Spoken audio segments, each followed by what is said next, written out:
we still muted? No. Okay. Hello, everybody. Thank you so much for tuning in to this wonderful premiere of Clockwork Vines Season 2. We've got some familiar faces. We have some brand new faces. We have a brand new player, um, Wave Nikki, who's also doing our amazing tech today. So make sure to show them plenty and plenty of love. Before we get started, because we here at Clockwork Vines really care about your safety and your experience, um, Ryan has something to read you from all of us, and then we will get started.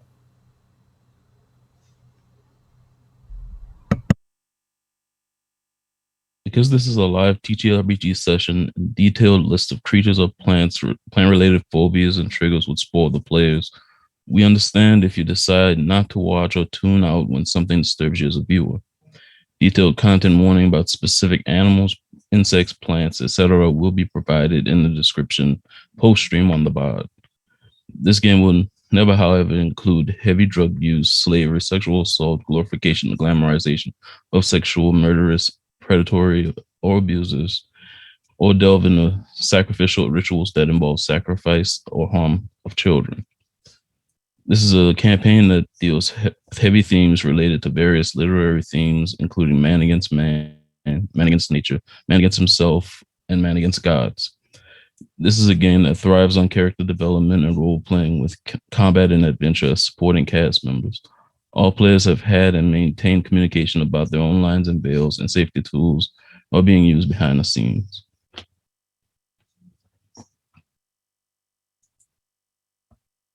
Sorry, that voice was just so calming and reassuring. Gods, plural. Yes, we had to make sure we get the whole pantheon across multiple things, and half of them I will make up. The alias you set this command to be of donate does not exist. Okay. A Nightbot is acting up, but that's cool. Nightbot just sort of does what it wants sometimes. Yeah. Okay. Captions works. All right. Nightbot, you're drunk. Go home. Nightbot is just disgruntled. It didn't get to play tonight. With that, I would like to tell everyone a little bit about what we're playing tonight. We're playing in a setting of botanical steampunk, in a world that is Victorian London adjacent, but without really caring about the actual historical events that happened at that time period. We just want the aesthetics, really. Um, we're using Call of Cthulhu plus basic roleplay systems, a combination of the two. And one thing, if you are familiar with Call of Cthulhu, that you will notice is missing is the sanity mechanics, simply because they're really not needed with the type of role playing that we're doing. And also, I am not a psychologist or a mental health specialist, so I really don't feel like I am qualified to determine what other people's characters are feeling or will be feeling or should be feeling about what they experience. So, outside of that, everything else is the same. It's a roll under system, and I hope everyone enjoys.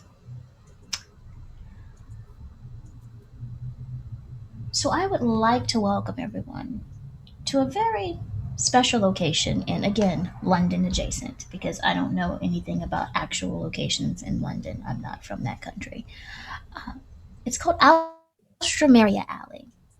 Last season, we had a group of people who were going on a wonderful train trip to see some special chipmunks in a remote farming community. But we also had a group of people in Alstromeria Alley. Alstromeria Alley is a 5 by 5 block world in and of itself. The jurisdiction of the law, the monarchy, the community right from outside of the alley has no place within the alley. There are many amazing places, including the Abbey of Agrimony, Miss Princess Pimpernel Petticoat Parlor, the Flower Roll Marketplace, the Carnation Cafe and Boarding House. Lots of special places that deal with alliteration and floral themes, including an entire underground network that only those in the know are familiar with. Ruled, we say ruled, but presided over by a special individual known as the Monarch. The title of the stream is apparently still Honey Bunches of Hope, so we will get that fixed for you. This is Alstromeriea Alley, but um, what is Nightbot doing? Sorry, tech issues. First thing, we're going to start today's adventure with the story of a boy. This boy, however, is crawling out of the second story window of the Carnation Cafe and Boarding House. Strapped to his back is a canvas backpack. He's got his pair of shorts on and his socks pulled up to his knees, a pair of combat boots, one of those hats that people used to wear on safaris. For whatever reason, lace gloves that probably do not belong to him. Um, and a very serious expression on his freckled face. Yes, Sim's special little angel, Cal, is on a mission. It's about 8 o'clock at night, not too late. But as he crawls out this window and lands on the street that's still a little bit damp, lamps reflecting off of the rain, he looks to the left, he looks to the right, and he looks determined as he settles down on an overturned crate and pulls a huge manuscript that's about 2 or 3 books thick out of his backpack, and a magnifying glass, and a flask of milk, and gets comfortable as he begins reading through Sai's latest manuscript, because of course he contributed at least 3 pages to this whole masterpiece about the adventure of the elusive chipmunks. He's located right outside of a very special shop that probably still has the light on. I mean, if there's a camera, the camera would pan to a very eclectic shop. A shop owned by the one and only Genevieve Framingham. Genevieve, would you like to introduce your character and tell them a little bit about this special shop? Yeah, hi, I'm Jess. You can see me down in the chat as Angry Nerd Girl, and I am playing Genevieve Framingham, owner and purveyor of Framingham's finest fripperies. Genevieve is in her late 40s, early 50s, but a lady never really tells. She's average height, about 5'6", with a little bit of gray in her brown curls, some glasses, always wearing about, the rule of taking off 1 piece of jewelry before you leave the house. Genevieve prefers to add 3 more pieces. And Framingham's Finest Fripperies has about everything. If you've ever had an erratic, is that the word? An eccentric aunt who had an attic full of stuff, that is her shop. She lives there with her guard dog, Princess Letitia Elisabetta von Puddingspire, and her fluffy animal, who might be a ferret, might be a monkey, but is definitely a menace, Potassium von Honeydew.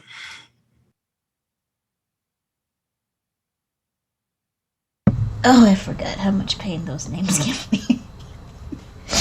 Darling, it's just TC and Tassie. It's easy to remember. TC and Tassie. TC does get your attention to let you know that someone might be outside of the shop, but Cal is deep into his flask of milk and his manuscript. As he pauses for a moment, listens to try to make sure, and the camera would pan to a boarding house.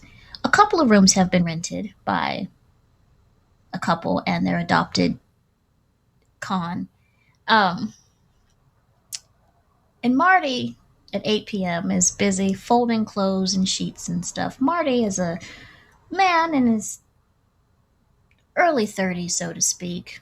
Dark hair, curls, usually held out of his face, olive skin, a serious but unassuming uh, overall personage. But this look behind his glasses that communicates that he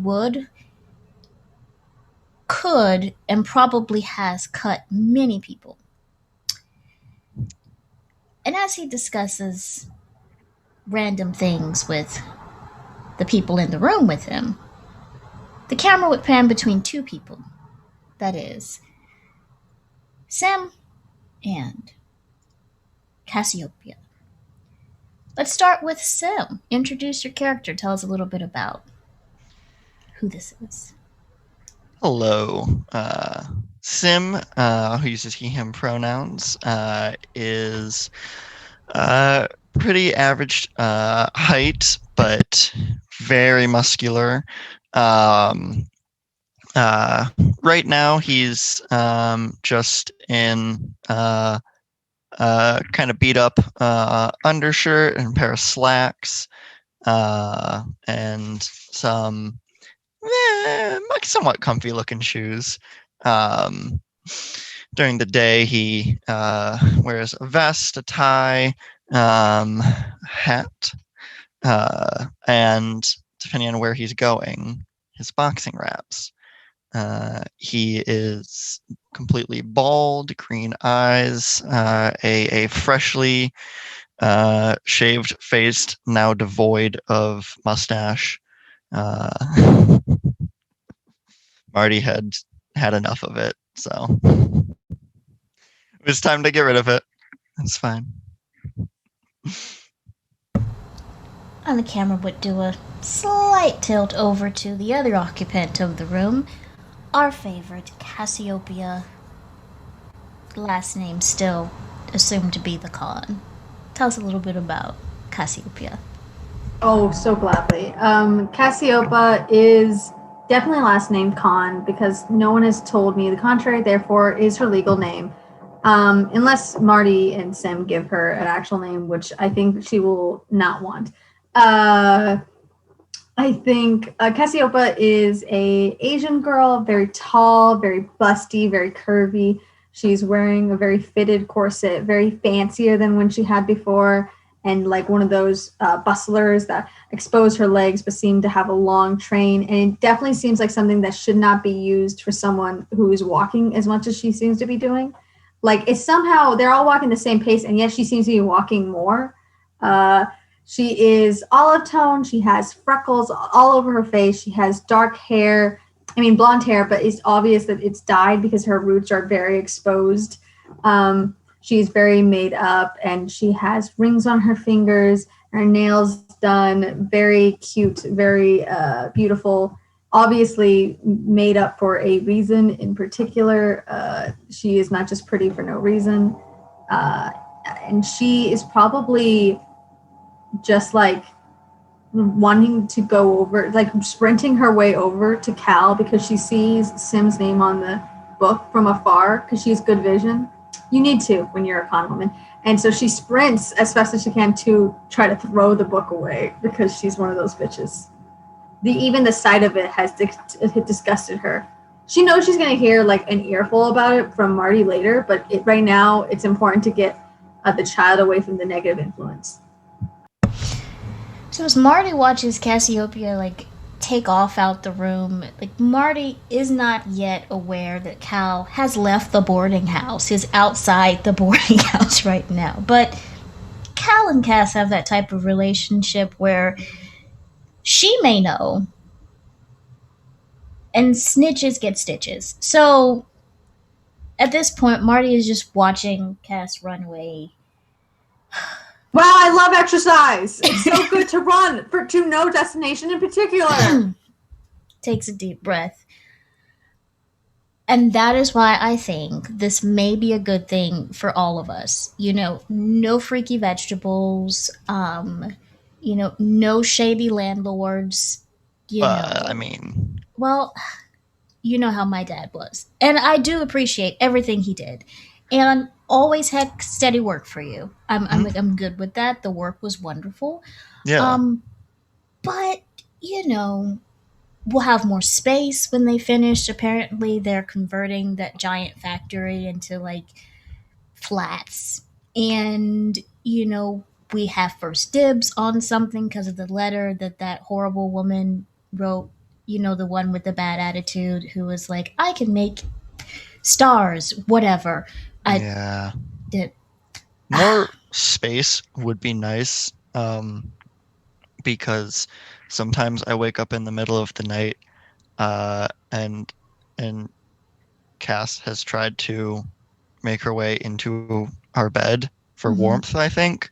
mm-hmm, Um, mm-hmm, so if she had her own, mm-hmm. that would be great.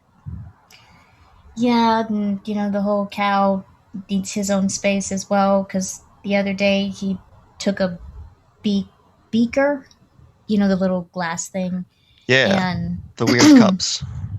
yes, and had put something in it. I don't know what it is, but it was changing colors every day, and I thought it was mold, but he was like, "Don't touch that.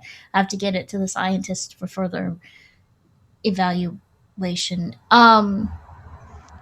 Yeah, I've stopped asking him about that because I asked him one time and he explained it and it meant nothing.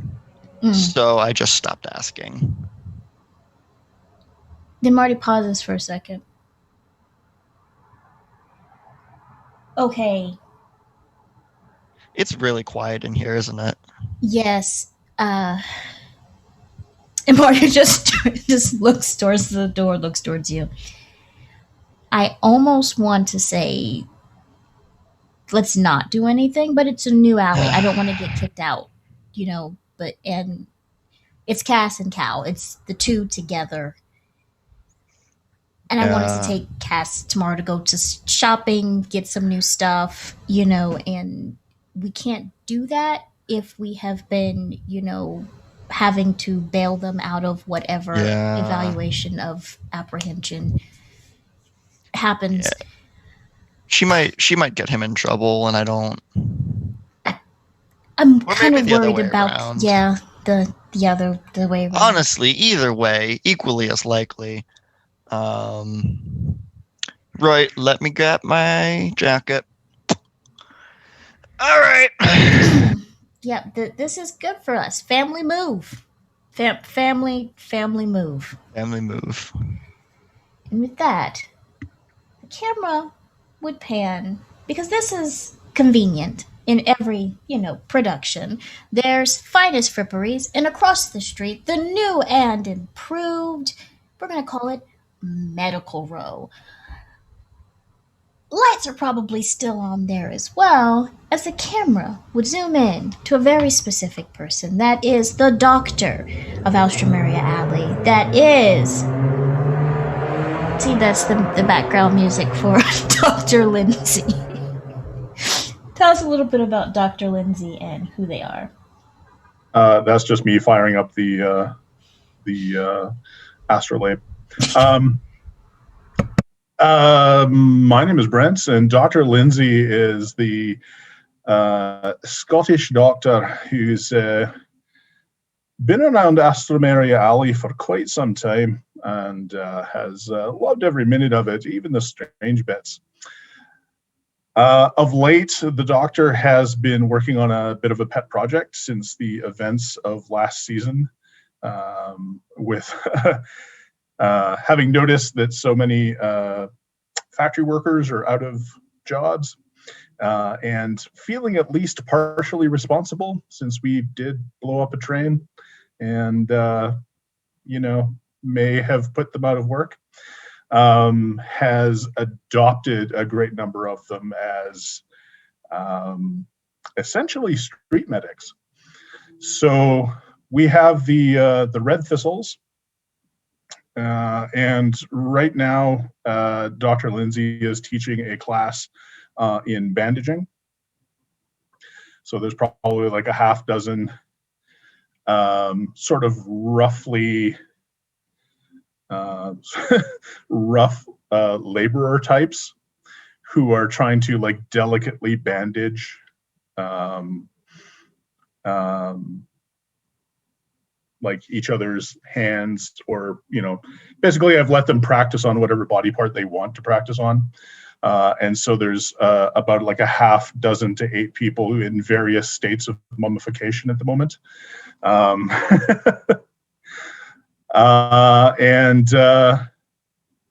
yeah, that's basically what we're working on. And Dr. Lindsay is between between pulling things out of the oven and tending to stuff that he has going on the stove. It's at least half the reason why any of them show up to first aid training is because Dr. Lindsay feeds them. So he's got like scones and cookies, and he's got like a good stew going on the stove, and it's just, yeah, it's a little bit of a madhouse at the moment, but it's a fun madhouse. And as this is happening, walking down the street between the two fripperies and the doctor's office, and Cal perched outside the boarding house with Cassiopeia interfering with his reading of the manuscript, there is a short, about 5'6" individual dressed in dark trousers. Their cap, which should be worn forward, the flat cap is worn backwards, vest open, and this is everyone's favorite, Peony Pete. Peony Pete does go by she. Her hair is kept short. She's the friend you want to have but don't want to ask exactly how she got the pocket watch that she just gave you. Also, the one that's always looking for something fancy to go bring her quote-unquote friends, and her quote-unquote friends that she avoids talking about after she's actually had her rendezvous. Peony Pete's a character, but Peony Pete is a reliable character. Peony Pete is walking with one of our newer characters, having found them at the, the new and improved Royal Rail Works, which is closer to a barely functioning trolley system at this point. But it's how you get to Alstromeriea Alley. Probably carrying one of the suitcases, if that's available, as she just continues. And what I said was, if what is yours is mine, and what is mine is yours, technically it's not even stealing. At that point, it's not even stealing. It is sharing our wealth, right? And then she was like, and that is how people don't actually believe in something like a socializationalism or whatever it's called. And I'm like, okay, sure, let's get political with it. I'll be the prince, and then it turned into a whole thing. Basically, Dr. Lindsay will feed you and not give you something that, you can learn how to do. I personally, not into it. See a speck of blood, I'm out. I could knife somebody, and not knife somebody. I could defend myself in tricky situations and not even care. It's like I don't see it, mostly because I close my eyes and just turn around. But it's a little much. I think it'll be a good place for you to get started. You're new and everything, and, I basically come up to your hip, or I'd say you could come stay with me, but I don't have enough space, and I'm supposed to be visiting this angel that just came from France, and I got something from Frippery's. Oh, I have to go get something to go get Miss Framingham to repay her for the things that I took last week that she doesn't know that I took that were really good. I met somebody from somewhere like called Peru or something. It was an amazing thing. And if I need something shiny and random, I just go over there. She'll talk your ear off. She'll talk it, and half of what she's talking about, I don't even know what it is. I don't. But I just nod. And then when she's not paying attention, and she's got something, I think it's a ferret. I don't know what it is. It's like animalistic. Anyways, here's Dr. Lindsay. You can go in, introduce yourself, tell him what you want, and have fun. Yeah. And she turns to Imo. Introduce Imo and tell us a little bit about who she is and what she'd be doing. How about now? All right. Mm-hmm. All right. So Emo is Emmeline O'Malley, and she is an Irish lass about 6 foot tall, and she's got about brown hair and bright green eyes, and she's got these giant hands and very broad shouldered, and she's carrying a big like military style canvas sack with all of her things in it. She came to she's a boxer, so you can see she's been in some fights. She's got a bit of a scar here on her eyebrow, and she walks right in to introduce herself to the good doctor.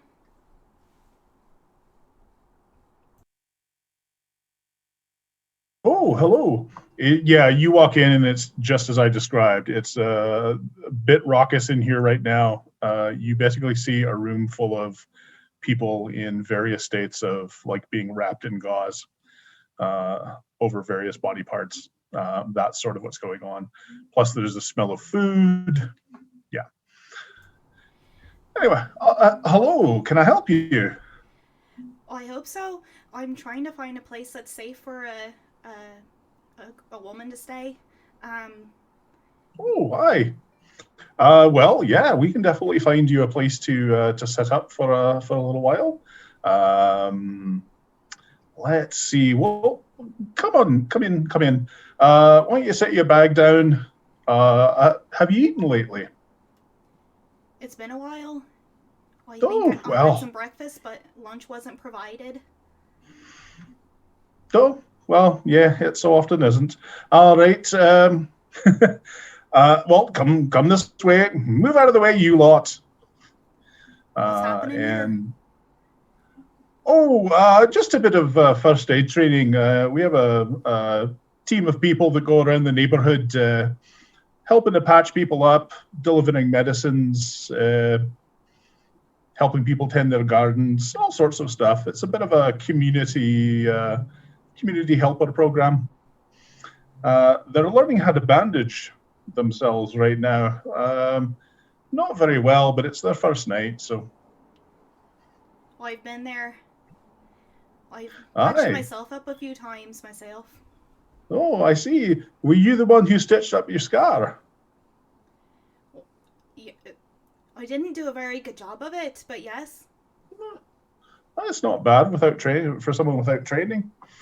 Yeah, no, sit down, and Dr. Lindsay, like, unless you stop him, takes your duffel bag and sets it in the corner, and then basically drops like a bowl and a loaf of bread and like a pot of stew and and a plate of scones. And I think somebody dropped off some like fruit today, so that goes on the table. And yeah, basically you're just, help yourself. Oh, I'm Emmeline O'Malley, by the way, but you can call me Emo. That's what all my friends call me. And then she just digs right in and has terrible manners. Absolutely. Large family. You can call me William. Okay, sorry. Yep.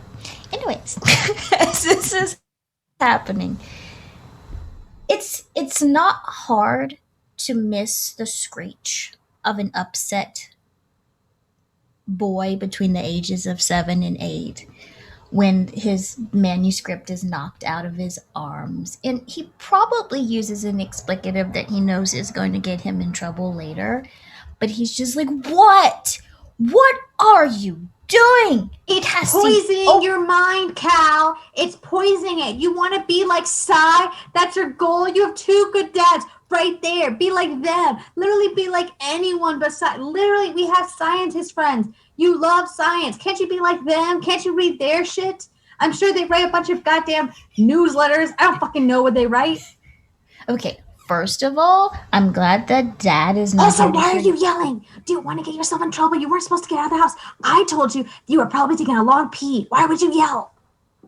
Do you see? It's not bound yet. It's just a stack of papers Why would being held you together. get... And look, I wrote 3 pages of this. I need Can't to we make just sure. Can't we just read the 3 pages? I told you I was going to get the 3 pages, like, framed. It was going to be a whole thing. I was going to steal a gold frame and we could put it up and it could be completely out of context and it'd still be good. But, like, I know that you don't like him, right? And that's I okay. hate him. To be clear, I don't dislike him. That's such a light word. I think that Okay. that's not... you know how they say hate is a strong word? I think it's a perfectly strong enough word for how I feel about him. I hate him. Okay, but, like, he's your nemesis. Mhm. And, like, I know we're, like, family in a strange way that, you know, Dad says I don't actually understand what he said because half of it he was like, don't say that. So it was a thing. Yeah. He But- did that to me too, weirdly enough. I don't know what that was about either. Yeah.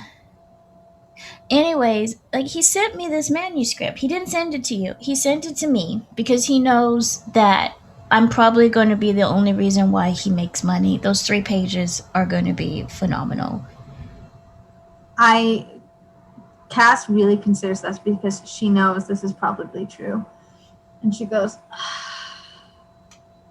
okay, fine. I'm sorry for knocking it down. I pick it up. I lean forward and like kind of fall over because my boobs are that big. And I almost fall over a little bit. And then I have to cap my balance. And then I pick him up and go, hey, Cal. And kind of like motion for him to grab. He doesn't. He just automatically just. All right, thank you so much. I don't know why I always bend forward.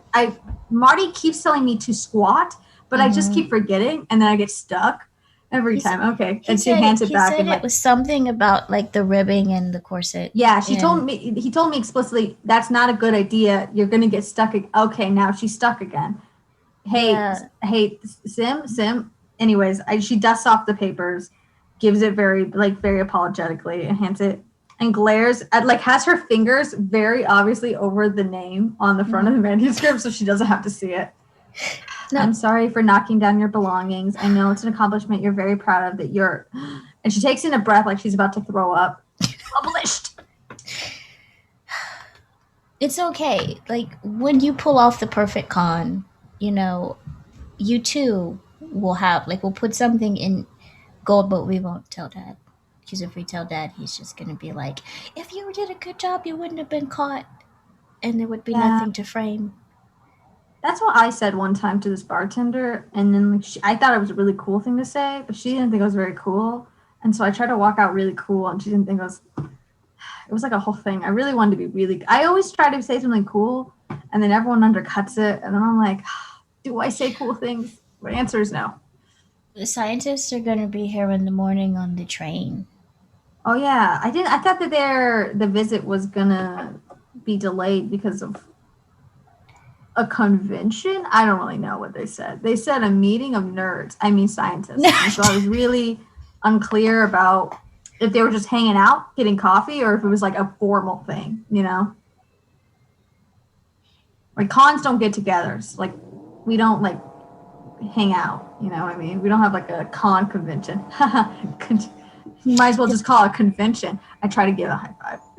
Yeah, so we probably have like 2 minutes before Dad stops being polite to the boarding house lady, who's probably going to stop him and like thank them for being such good, like all of us for being really good guests. So there's this place, and he points to the fripperies.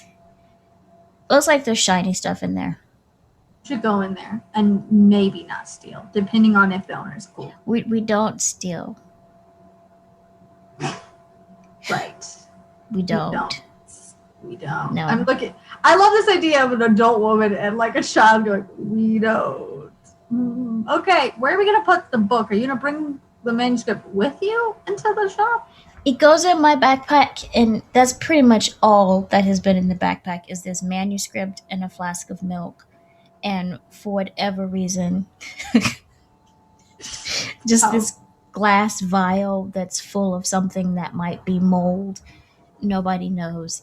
I look in and I go, did Samuel or Asmodeus put you up to that one?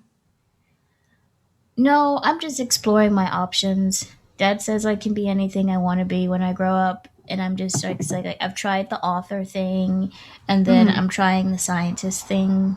To be fair, you have not entertained Khan at all. I've said on multiple occasions, do you want to come with me to do sus things? And you have said to me, no, it's past my bedtime. Like, I feel like you really haven't entertained one of the avenues that is really so related to you. You never know. Maybe you'd be impressed with me. You'd say, wow, Cassiopa's actually really cool, and she deserves the last name that she definitely was born with. So are you saying that we need to steal from the shop? We don't have to steal. Listen, what you do is you try to vibe check them. Are they cool? Are they nice? Are they deserving of being stolen from? Some people are capitalistic pieces of shit, and you do take from them. People who are like just trying to make ends meet, you don't steal from them. And you can usually tell. You can really tell. You know what I mean? I like say this. I look at Cal and I remember that he's young, and I go, you might be able to. I don't know. We don't have to steal. I have money. We can get something you'd like. We can maybe find like a present for your dads, and then we can pretend that's why we left early for a surprise present. Oh, yeah. Yes, I get. Okay. It's all right. And then he just shoulders his little canvas backpack. Cass takes Cal's hand. Yeah, walks up to the door. They cross whenever they cross the street, they hold hands like they're children. They're both 6-year-olds. And just knocks on the frippery's door, just polite as can be. He says, "Remember," and then he does that transformation that children have the ability to do between I'm doing something I know I have no business doing, and then I'm the sweetest, most polite person in the world. He even pats down his hair a little bit, and then knocks a little bit harder because he hears Marty's footsteps. Upon the second knock, she just opens the door. Is it unlocked? What time of day is it? It's 8 p.m. 8 p.m. It's probably still unlocked. Genevieve isn't big on like time. Genevieve isn't on time. The concept of it. Like it probably should be locked, but it's not. I'm sure she's just feeding her pets and forgot about it. I think actually I'll do the thing where I jingle and I like reach for my pocket like I need to like pick it, and then when it's unlocked I go, well, that was easy. Okay, no more niceties. We go inside now. I like push Cal forward. Hello, we've entered your shop for really legal reasons. And I look at Cal. Son, just go with it. He makes a face that's like, technically, you are young enough to be my son. You're literally young enough to be my son. If I had a son at like 16, 8, I would have you probably. I don't know how math works. Hold on, I gotta think about how old I would be. He's already done the math, and that's why he's just looking at you like you're a little bit strange. And then he just goes, yeah, her son, she found me as a baby in a basket in a puddle. In front of a church. I'm a nun. I cover my boobs. I'm a nun, actually. So when you first walk in, you're going to be immediately approached by this old bow-legged, drooly-mouthed bulldog with a pink ribbon who kind of waddles her way over to you. I do the hands of like someone who wants to touch a dog but isn't sure that the owner is okay with it and goes, hi. Cal, don't touch the dog unless the owner says you can. Hi. We found your dog. Can we touch him, please? And then Genevieve kind of emerges from behind a rack of 100 scarves with Tassie, her ferret, monkey, raccoon creature, on her shoulder. I whispered to Cal, how long was she there behind the... Just shopping late, but welcome to Framingham Finest Fripperies. I see you've already met Princess Letitia. What are you in the mood for today? Are you in the mood for, some jewelry, I see. You've got an eye for something a little bit sparkly, and perhaps a scholar, a young scholarly lad that we have right there. Well, I've got plenty of tomes for you if you want to scurry off into the back. Take your time. We'll be open until, well, I suppose until you find what you want. What can I help you with? I look at Cal because I want him to lie or figure out what he wants because she actually doesn't know why she's here. Well, because I am a rescued orphan from the church puddle and I was in a basket, there are. Like Moses. How Yeah, very like romantic. Moses. I shit nod my head like Moses because I know my biblical Christian stuff. I know my lore. It's in there. I look at Cal knowing full well he also doesn't read the Bible. He said, I absolutely did not remember that from that time I was going to that school, and they were like, here's a story of like my name was almost Moses, but we decided that would be a little too on the nose. Right. On the noses, as it were, actually. Noses. That's funny because it's probably spelled similar, right? It's probably spelled similar. Anyways, yeah, I know that reference explicitly because I am a nun. I say with my dyed ass hair and colorful fucking clothes and like my boobs out, me as a nun. And I looked at my outfit, reformed nun. Anyways, we're looking for a present. I have a very specific present I would like. What do you give someone who has adopted a couple who have adopted a full grown adult because you didn't have a family because she was an orphan, and now they're like maybe 10 years older than her, maybe only like 7, we're not really clear, and the age difference between their actual son and their adopted child is like really big, but they're really close, and you want to show that they're now a family and this is a signification of them all being together now. What do you give in those like very specific situations? Are you buying a present for the child or for the parents? The parents. Oh, for the parents. Cal just goes, not us, obviously, just because we are father and son. I mean, obviously, yes, right. Well, you know, there's always a lovely scotch.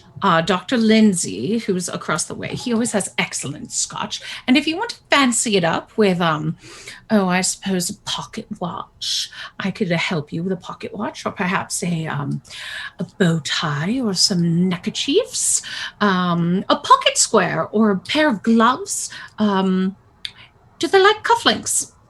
You know, a bottle of scotch with some dainty cufflinks could just do the trick. okay. I am instantly I look at Cal like that's a really good idea to see what he thinks. He goes, is scotch the water that's kind of brown and it burns? Yeah, that's the one that every time I have, you say, can I have a sip? And I go, no. That one, the one where I really look like I'm debating whether I should give it to you, and I say no at the end. That one. Well, it's medicinal. Do you want some, darling? I have some in the back. Oh, maybe no. not. As for his mother, I'll say no. You know, I'll wait until he's a little bit older, like 13.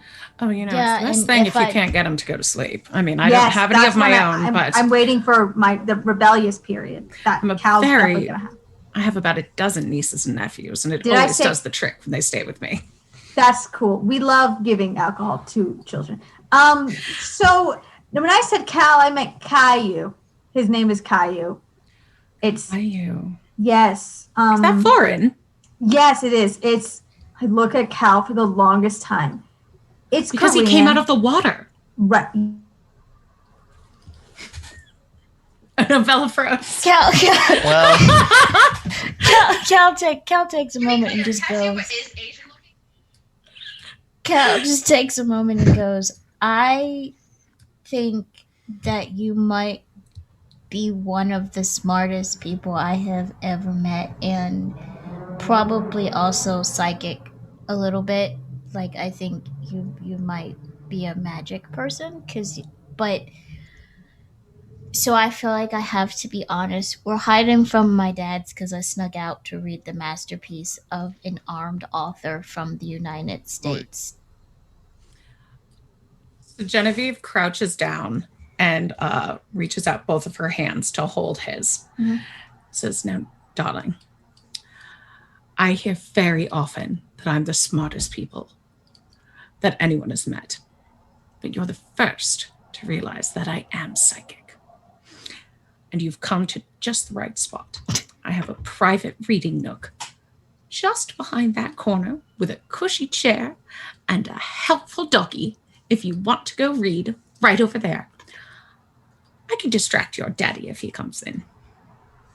Both of them. Like one of them might be cool. The other one is the one that has long curly hair and he looks kind of like, oh, he looks like he'd be a nice guy, but he can kill everybody. So he's, but yeah.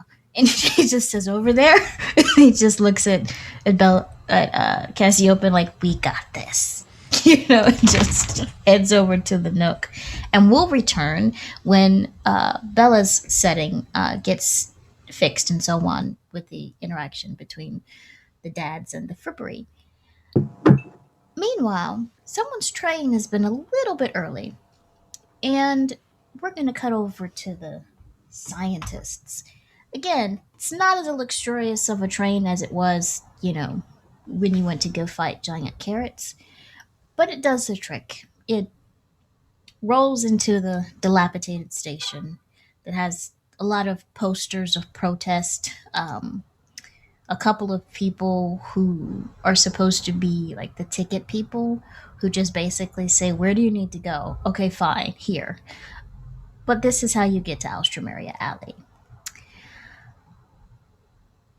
As you're let off, you are greeted by a rather friendly looking individual. She's about 5'2", well put together. Business. So you look at her and know, I work in the office, as she looks at both of you. The former assistant of Thomas Tuberose, everyone's favorite Victorian version of I just graduated from college with a tech startup that made me a millionaire before the age of 21, and I don't care. She's been liberated and now pretty much owns all the leftover stocks of the Royal Railroad Works. But she's here to greet you personally because of a letter she got. She looks between the two scientists, who we will be introduced to in a moment, and goes, hello, welcome. I'm Frisia Furs. I am your, how would I put it, your liaison, the person who sold you the lab space. I everything's kind of shut right now.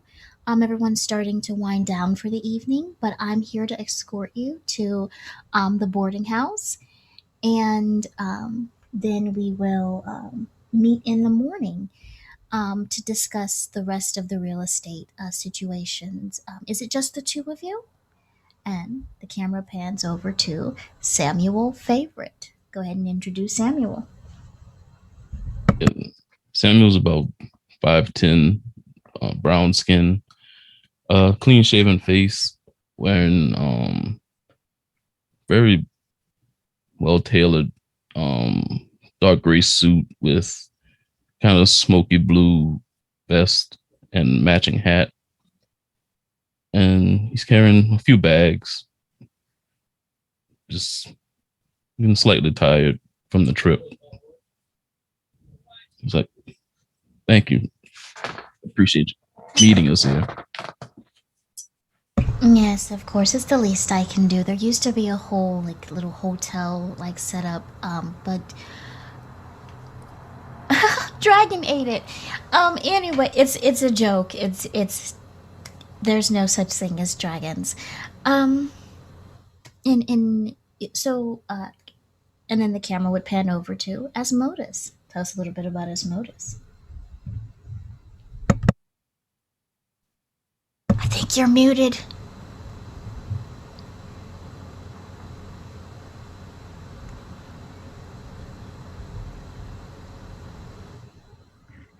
Zoom might have the wrong input device.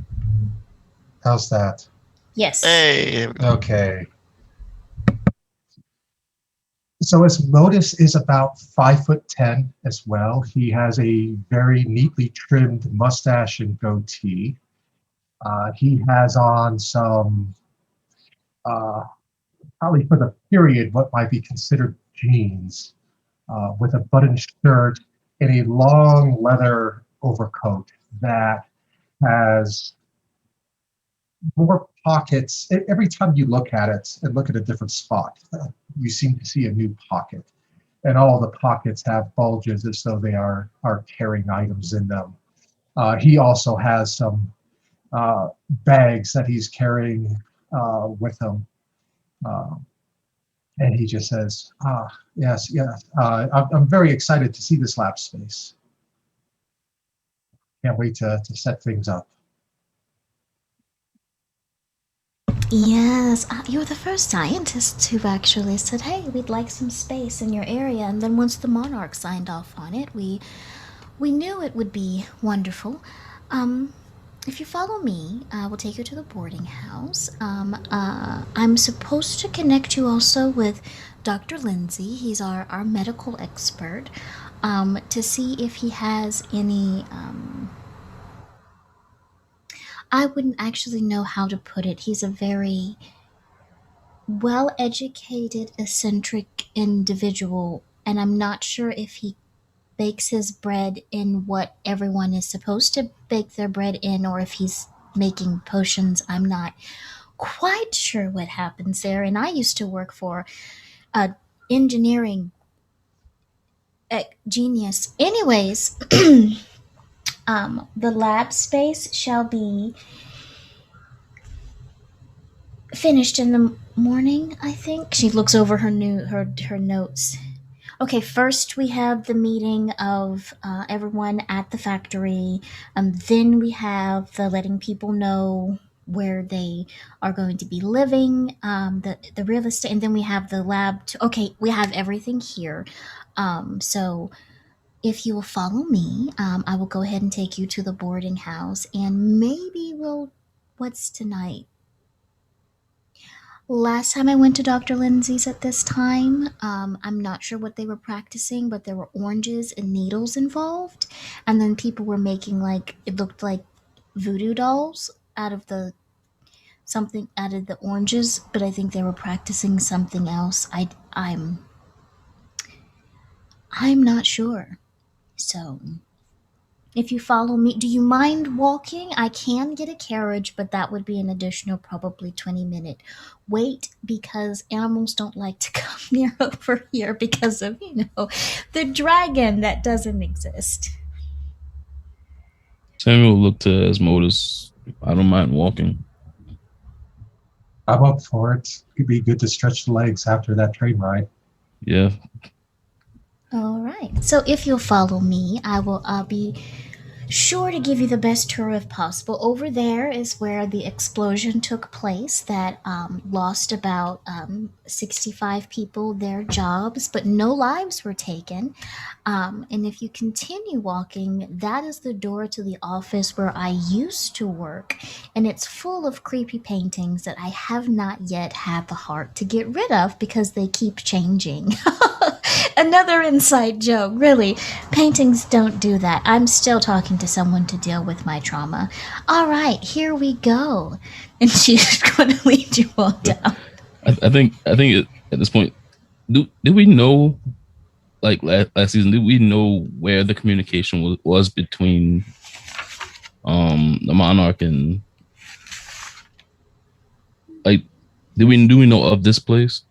You know of this place. You know you all were given a hookup from the Countess Iris Moss Meadows, was responsible for fully funding both you all's lab purchase and, not fully known probably by Cassiopeia Cal or even Sim, but also responsible for a large down payment on the real estate that they now own at the factory as well.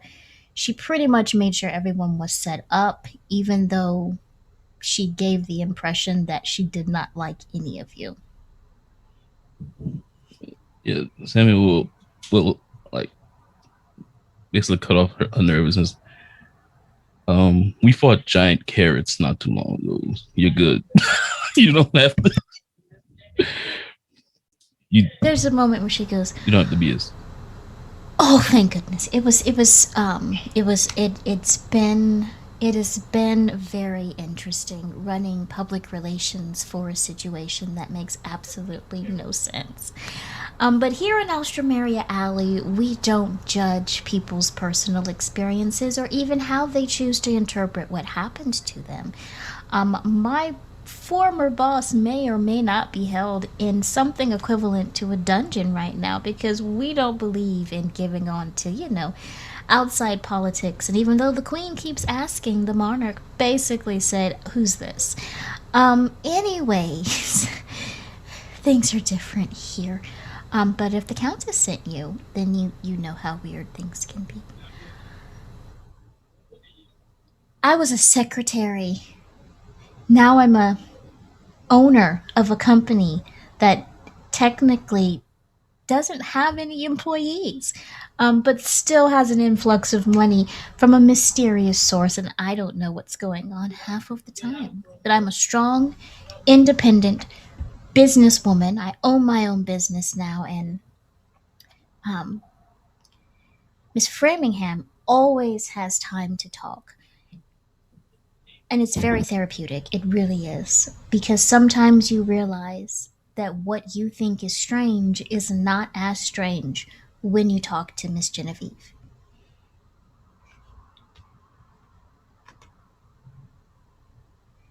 All right. And we're walking. And she continues to take you on down there, and we will revisit Dr. Lindsay. So, as the dads come out of the boarding house, Peony Pete is just walking past, and Peony Pete has that way of sauntering because she's nosy, but she also doesn't want to get too involved. So, yes, she saw the interaction between the kid and the busty beauty, but that looked like it was a little heated, so she just kind of stood across the street, nodded, and then sees the dads coming out and is like, "Psst, psst. Hey, Pete. Hi? I didn't do it. I didn't do it. I swear I didn't do it. I Yeah. didn't do what? Absolutely nothing." Didn't So, did? Oh no, that makes sense. yeah, I know there's a. Looks to Marty for a second, looks back to you. There is a afternoon tea session that needs a few heavy hitters. Might pay a bit, you know, Hmm. if you're interested in that. But you look like you're on a mission, you're looking for something, and that's not the type of information you're looking for. Is that tonight? Oh no, I wouldn't. It's probably tomorrow night. Hmm. If anyone asks, there's no tea going on because who wants tea at night time? But if you do No. want a spot of tea at night, I know of a couple of fights guaranteed. The wimps already know. All right. If you wanna come back for breakfast and we can talk about details then. I'm making Marty. I'm Marty's making French toast.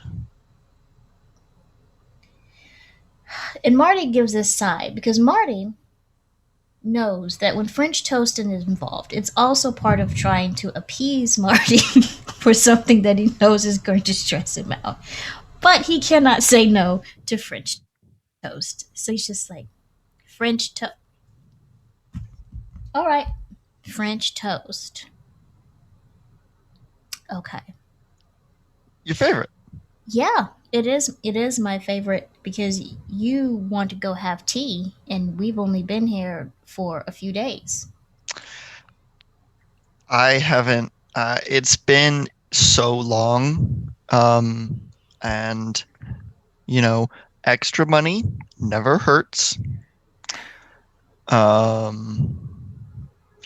And we just got, Dr. Lindsay is right over there, so you won't have to sew anything up this time.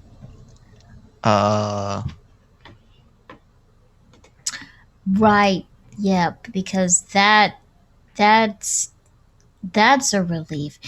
Pete, yes. So I know that you see everything, even though you say you don't, and you only tell us about the things that are convenient to you. But have you seen our son? And Pete just looks between you. We're friends, right? So, I mean, I'm torn. Like, the spirit within me is like, how much is it worth to you? But then the other side of me is like, both of you could probably stomp me into a mash. And, that's me. Without hesitation, yes. Yeah, especially when it comes to the little tiny genius man. Yes, I would break the monarch's face for him. Yeah. But then also, he's always with, and I'm not one that's just 100% hung up on aesthetics. But you've got to admit. And Marty's like, gotta admit what, Pete? Gotta admit. Okay, I'm a living and breathing person, right? And I've got eyes. I'm like And- slowly reaching to take his pulse or her pulse. Yeah, yep. So, what I saw, because she fell over, right? Because, gravity and all that. And I, knowing that we're friends, right? I did not rush over instantly, turn on the charm, and be like, here, love, let me help you up. Because I know that there's some weird thing going on and you've adopted her. Anyways, I saw them both go into the place, and I'm telling you this because I may have taken something from the person who owns that shop. And in exchange of not telling her that I did that, I'm telling you that your wayward children or child and beautiful, beautiful female ward who I'm not approaching in any disrespectful way because I don't do relationships, and I know that you all like that. She like that. It's not that type of situation. It wouldn't be good for me to take advantage of it. So, yep, in there with Miss Framingham and her shoulder poodle and her old dog. I don't think you've met her yet. She's really, really a delight. Really like a delight. If you want me to introduce you to Cass, she'll be there at breakfast tomorrow. And when you say that, see, Marty just kind of grabs your arm. No. But no. They're both so nice. No. Be honest, I mean, I'm so nice. She's so nice. So nice. And Marty's like, yes. Very nice. They could compare notes or nice something. We'll talk about this later, Sim. Cassiopeia has her own agency, so if she so wishes to strike up a conversation with Pete, that is 100%. She fell over, and I didn't rush over to help her at all. That should tell you how much appreciation I have. Yep. I don't track that, but if you say so. All right. We should get going. It was so nice talking to you. I will see you tomorrow for French toast. French toast and a discussion about tea, and I'll have nothing but full respect for both of your responsibilities. Absolutely. I'll take Marty's arm and start walking along and look back over my shoulder and be like, I got you. You're a real one. real. And then yells, Dr. Lindsay, I'm going. I brought over the person. I'm not bringing you anymore tonight. I'll see you tomorrow. And then continues on her way. So with this, we've got several people at the Frippery's location and several people at Dr. Lindsay's as the scientists make their way closer and closer. So we'll zoom in and check in with Dr. Lindsay and Emo as one of the shaky-handed factory workers who used to be responsible for putting the nuts and bolts in the machine goes, did I do it? Like, I don't think any blood is gonna come out of him if he was bleeding. And he's completely wrapped his partner in gauze from head to toe. Oh no! Aye, that's a grand job. He's more gauze than man at this point. Yes, no, you did a fine job. You were supposed to bandage the arm, however. So I mean, bonus points for enthusiasm. But yeah, and he's like, he's like, oh, hold on a sec, and he sort of like goes and gets a scalpel, and just quickly sort of figures out approximately where on this bandaged head the mouth is likely to be, and just quickly does like a little. Mm-hmm. And the person inside is like, oh, you just see. Oh. And that would be Teensy. Now, Teensy is not Teensy. Teensy is about 6'2", Mm-hmm. whip thin as can be. At this part, thicker than they usually are, because that was a lot of bandage. It was like, okay, I think I like it. It's like armor almost. I think this would be good for me. Like, this would be. I think I could do. Hey, new person, do you think this could be a thing? You wear bandages from the neck down so that if something suddenly comes to life underground and throws you against a wall, you've got some extra padding. Emma thinks to herself, that's oddly specific. And then she says, it depends on if you want to be able to get away or not. I imagine it's going to mess with your ability to move around. Yep, see, last time, noodle arms, noodle legs, free as can be. Still got picked up by a sentient robotic plant thingy. Robots, Dr. Lindsay, that's the word, right? Is it robotic or is it robetic or is there a like the thing that had the metal parts and the vines and it was like a demon? Why? No, that's the right word. It's a Russian word. It's not going to be very popular for decades yet, but no, you got it at one. Yeah, it's kind of like Also, not to offend anyone's sensibilities, but you might want to rethink the wrapping strategy. I imagine it'll be difficult to go to the washroom in your current state. Valid point. Valid. Hey, new person, don't do this. This is not the good thing.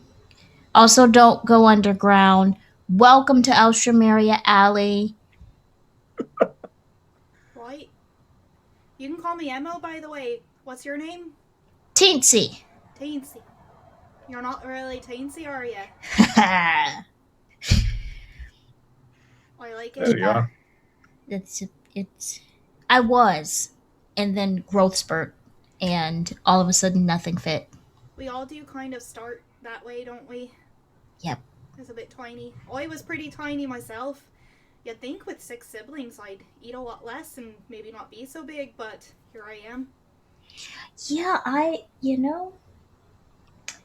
what I'm going to say is that I like you. I think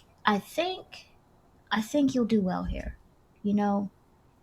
But between the demon hydrangea or whatever it was and the train blowing up because it was a dragon or a monster. I don't even know. Dr. Lindsay, tell me. They tell me that I'm exaggerating, but the train was actually a dragon, right? Oh, aye. Yeah, big snarling dragon, breathing fire. Whole 9 yards. Yeah, so welcome to Alstromeriea Alley. It's probably a good place to start how to get yourself bandaged up. Didn't used to be that rough, gonna be honest. I mean, it was still rough. There was the fights and everything else, but the monarch had a good handle on it. Then all of a sudden, dragon trains.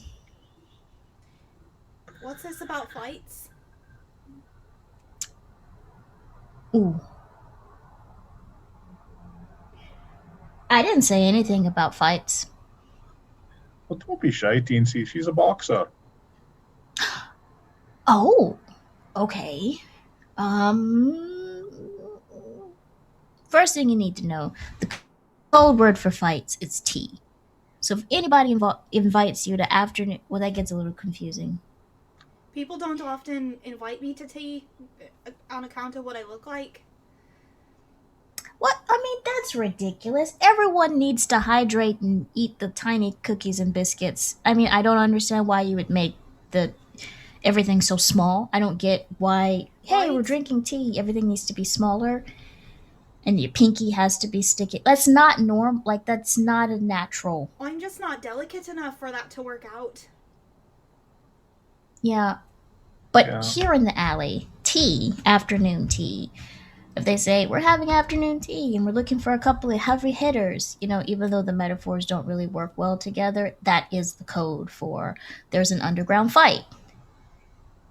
So I could say something like, oh, I like a couple of sugars, and they know what I'm talking about. Yeah, unless you're talking to Pete. If you're talking to Pete, don't say that. What's it mean when I'm talking to Pete? Nobody ever knows, and every time it's an unpleasant surprise. That's good to know. I think Yeah. I think we should talk more because there's a lot about this town I don't understand, and I think you would be a good person to help me with that. I am not above ground that much. I've started coming above ground because Dr. Lindsay was here and helped me out, when the demon, whatever that thing was. And someone else says, it's not a demon. We don't need to default to, pantheons or aspects of different theologies that make us more comfortable with dealing with things we don't understand. Okay? It was a weapon of some sort that was planted underground. It was a flower. It was legitimately a flower shaped piece of mechanical whatever that lost its whatever on a clock. I don't even know. I just hit the wall. I'm just saying that there's a lot of things we don't understand and that science is the explanation, even if we don't take comfort in it being something that mundane. And at that point, a kitchen timer goes off. And Dr. Lindsay's like, oh, pudding's ready. And he scurries over to a section it's the section where his sort of doctor's office blends into his kitchen. So sort of on that borderline is this enormous autoclave that you would expect to see in a doctor's office. You would not expect to see it being used as part of a kitchen appliance. So he goes over, and you would expect him to open up the oven. Instead, he opens up the autoclave. Steam comes roiling out, and he's got like oven mitts, and he reaches in and pulls out this big tray of bread pudding, and and puts it on the counter and waves some of the steam off of it so it'll cool. And he's like, "Ooh, we'll let that cool for a bit. Do we want to move on to something more challenging? Let's get everyone unwrapped, and then we'll do some speed bandaging with the blood bag."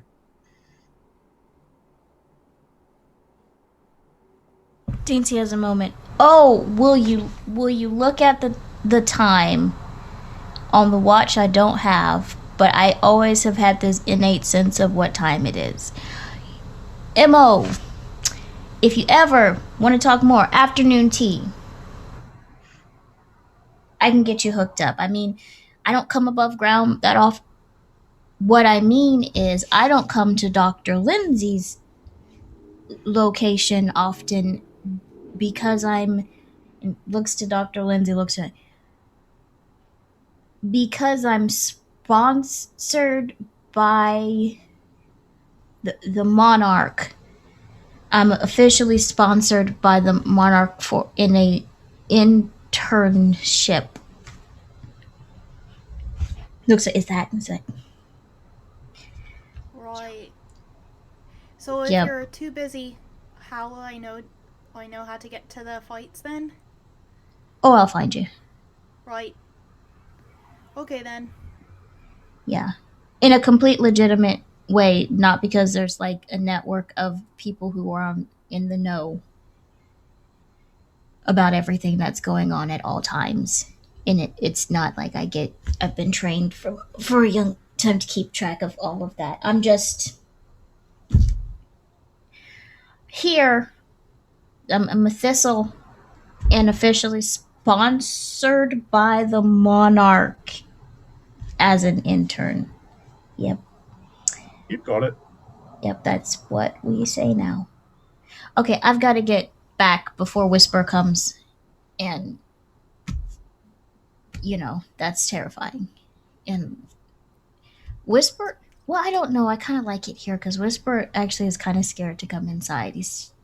They said you pulled something strange out of something that's supposed to be used to clean medical devices, and that they're quite uncertain as to whether or not you were actually feeding people stuff to nourish them or experimenting. I mean, Oh, they're still on about that. yeah, It's the cleanest item in the shop. Like, yeah. by definition, it's the cleanest thing here. Whisper Fine. really just comes up now to see that Princess Letiti dog, mostly. Soft spot for that. But outside of that, But I've got to go because Molly it's birthday's tomorrow as well, and the Monarch wants to get some stuff fancy for them. Mo, I'm gonna see you for tea. It's gonna be a whole thing. You and I, not only because I don't have to bend down to talk to you, but also because I really like your energy. First of all, energy is not. Listen here, Fred. I'm Ted. I don't care. Both of you look alike. I don't care. I can say I'm in tune with somebody's energy and it not be an argument against scientific, right? And besides, you don't know anything about science. I am keeping my mind open to embracing the scientific, theoretical reality that we live in. And Teensy just pulls enough of the bandages off so that she can walk and moves off and is like, I'm gonna keep this because I'm digging this right now. Hmm. And also I've got stains on my overalls and No, that's fair. And Dr. Lindsay absentmindedly hands her like a care package of food. Thanks. Have a good night. All right. And Teensy gives a salute, walks out the door, pauses watching the two dads go into fripperies, and it's like, that's not even gonna ask, and just keeps on walking. Catches up to Pete, and Pete's like, hey, no, but I just need your help getting past no, absolutely not. I am not helping you sneak into a consulate that's outside of the alley. Don't think of it as sneaking. Think about it as me being an international ambassador. I'm going home, Pete. He just walks off as Pete jogs and laughs. And so we'll go back to the fripperies as the dads arrive. And Cal is tucked away in the reading nook. I don't know what Cassiopeia is currently doing. What's Cassiopeia up to in the shop? I think she's decided Genevieve is cool. She's vibe checked Genevieve. Thinks she probably does come from money and could take getting robbed from, but has decided that Genevieve is cool, so she will not rob her.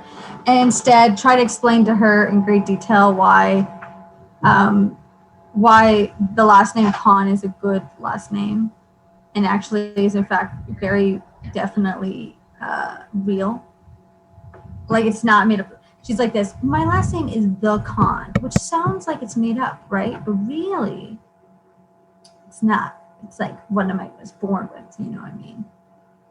That's fantastic. You know, many people would change their name to have a similar surname or a moniker, nom de plume. But, you know, you were just born with it, like being born with greatness instead of having it thrust upon you. Exactly. They keep saying it gives away my occupation, but like I feel like it's like a little trick, you know, like, oh, it would be too obvious for her to be a con woman, you know what I mean? Instead, she must be an accountant. And no one reads into it. Though I often, the men that I con, I don't tell them my last name. They don't really ask my name, first or last. You're so beautiful, they probably can't get a word out. They're just so taken away. Oh my gosh, thank you. My beauty is my only good feature. I appreciate you. Your store is absolutely beautiful. I wish to own as many random materialistic goods as you do. Why give them why sell them? Well, you know, some of them are family heirlooms. Some are, you're not the only one with a penchant for twiddling locks, shall we say. Some of them are things that I've acquired, and many of my customers here in the alley don't always have pound sterling, so we work in trade. I do quite like that. It's working in trade. Upon being picking locks, she goes, "Oh, good on you not having the door locked. The amount of doors I've had to fully just break because the locks were being difficult. Oh, you'd be surprised. Everyone always thinks with my tiny arms I couldn't do it, but you know, locks are not that powerful as you would think." No, all it takes is a deft touch and a gift for going unnoticed. Exactly. I reach out. I really have bonded with Genevieve. I don't know if you realize already. I have to confess to you, Genevieve. I feel that we are getting on. I am not a nun, nor have I ever been. I know, Nothing. shocking. Your background means nothing to me. You're here now, and that's what matters. And as she's saying this, Genevieve is basically decorating Cassiopeia with like various jewelry and fabrics in her hair. Oh, for sure. She keeps Cassiopeia keeps putting one on and going, "Okay, is this suit my hair or should I go back brown?" She doesn't thinking like what she should match to her hair. She's doing the opposite, where she's like, "This is so pretty. I would dye my entire hair for this." Should I? I'm thinking gold looks good, right, with blonde. But what if silver looks better with blonde? And I prefer gold. Should I just dye my hair dark again? Oh, you know, I do like to entwine Cass. the two. Hey, Sim, Genevieve, this is Sim and Marty. I stared at them for so long. There's such a long pause of me, us both. I'm assuming we both have paused in our like movement of ornamenting me and like just fully paused. And so it's just us standing here and looking at them and going, relations. I assume you know Cassiopeia from the church. Yes, right. My time in the church. Welcome to Framingham's finest fripperies. No, she's the adult woman that we adopted. Sim Valentine, nice to meet you. Pleasure. And she'll extend her hand to be kissed. I think our son is in here. Oh no, you can see there's quite a lot of delicates around here. We don't allow children in the shop. Just turned to Cass. Cal's in the book area. Cool. I turned to Genevieve. Sorry to. Marty, I'll go get him. But we promised. Yeah, this Marty is endeared, I think, because how Marty grew up and all the where he grew up and so on, and his background story and so on, with all of the various brothels and so on, and the women that helped raise him and the aunties in the situation. So he just sees Genevieve for a moment. He looks around and he goes, "Okay, they haven't caused you any trouble, right?" No, absolutely not. The little one is just reading in the back, and I thought we were keeping that a secret. And this one has been modeling some of my handmade jewelry, and look how beautiful she looks. I whisper to Genevieve, I'm really sorry for snitching. Every time Marty and Sam look at me like that, I feel like I'll get in big trouble if I don't snitch. I don't usually snitch on people. I promise this will be the last time. That's a bad habit for a con, my dear, but I assume with age you'll learn. That's what everyone keeps telling me. You've already got. We're new to the neighborhood, and I am.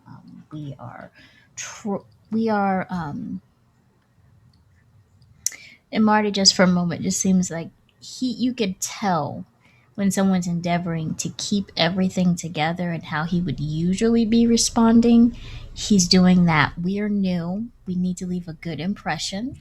And so he's turned on the full charm, the everything. And so I'm so glad that there's a place that's full of so much culture and history and things for people to explore. It looks like a perfect, little spot for really, if you could never leave the alley. It was places like this where I grew up that helped us see the world, because we could see little trinkets and things from all over the place, and sometimes not from all over the place, but when you're young, you can imagine that this came all the way from Persia, and you start to read books and things. So I'm so glad that at least there's somewhere safe. And Of course, darling, and if you say it comes from Persia, you can get a much better price for it. I like the way you think. You see, Cassiopeia, this is an example of how you combine sticky fingers or the penchant for taking things with actually giving back to your community. I'm not saying that you could have that's how she did all of this. This is a well put together business, but I'm just saying, when you think about, you're like, what am I going to do in the alley? And there's. I mean, to be fair, I have never asked that. You have asked me on 4 different occasions, what are you going to do in this alley? And I said, I'm going to con. And then you said, that's not a legitimate business plan. And then Sim said, what's a business plan? And it was like a whole thing. And then you had to explain what a business plan was to Cal and Sim. So yeah, that is. Honestly, Cal can explain it better than I can. So Let's take some family tension. Would you all? It's getting almost time for supper. Would you like a drink? I say it first. I would love one. Thank you so much for offering. I appreciate the offer. We have to collect our son and he's welcome return to. Back home.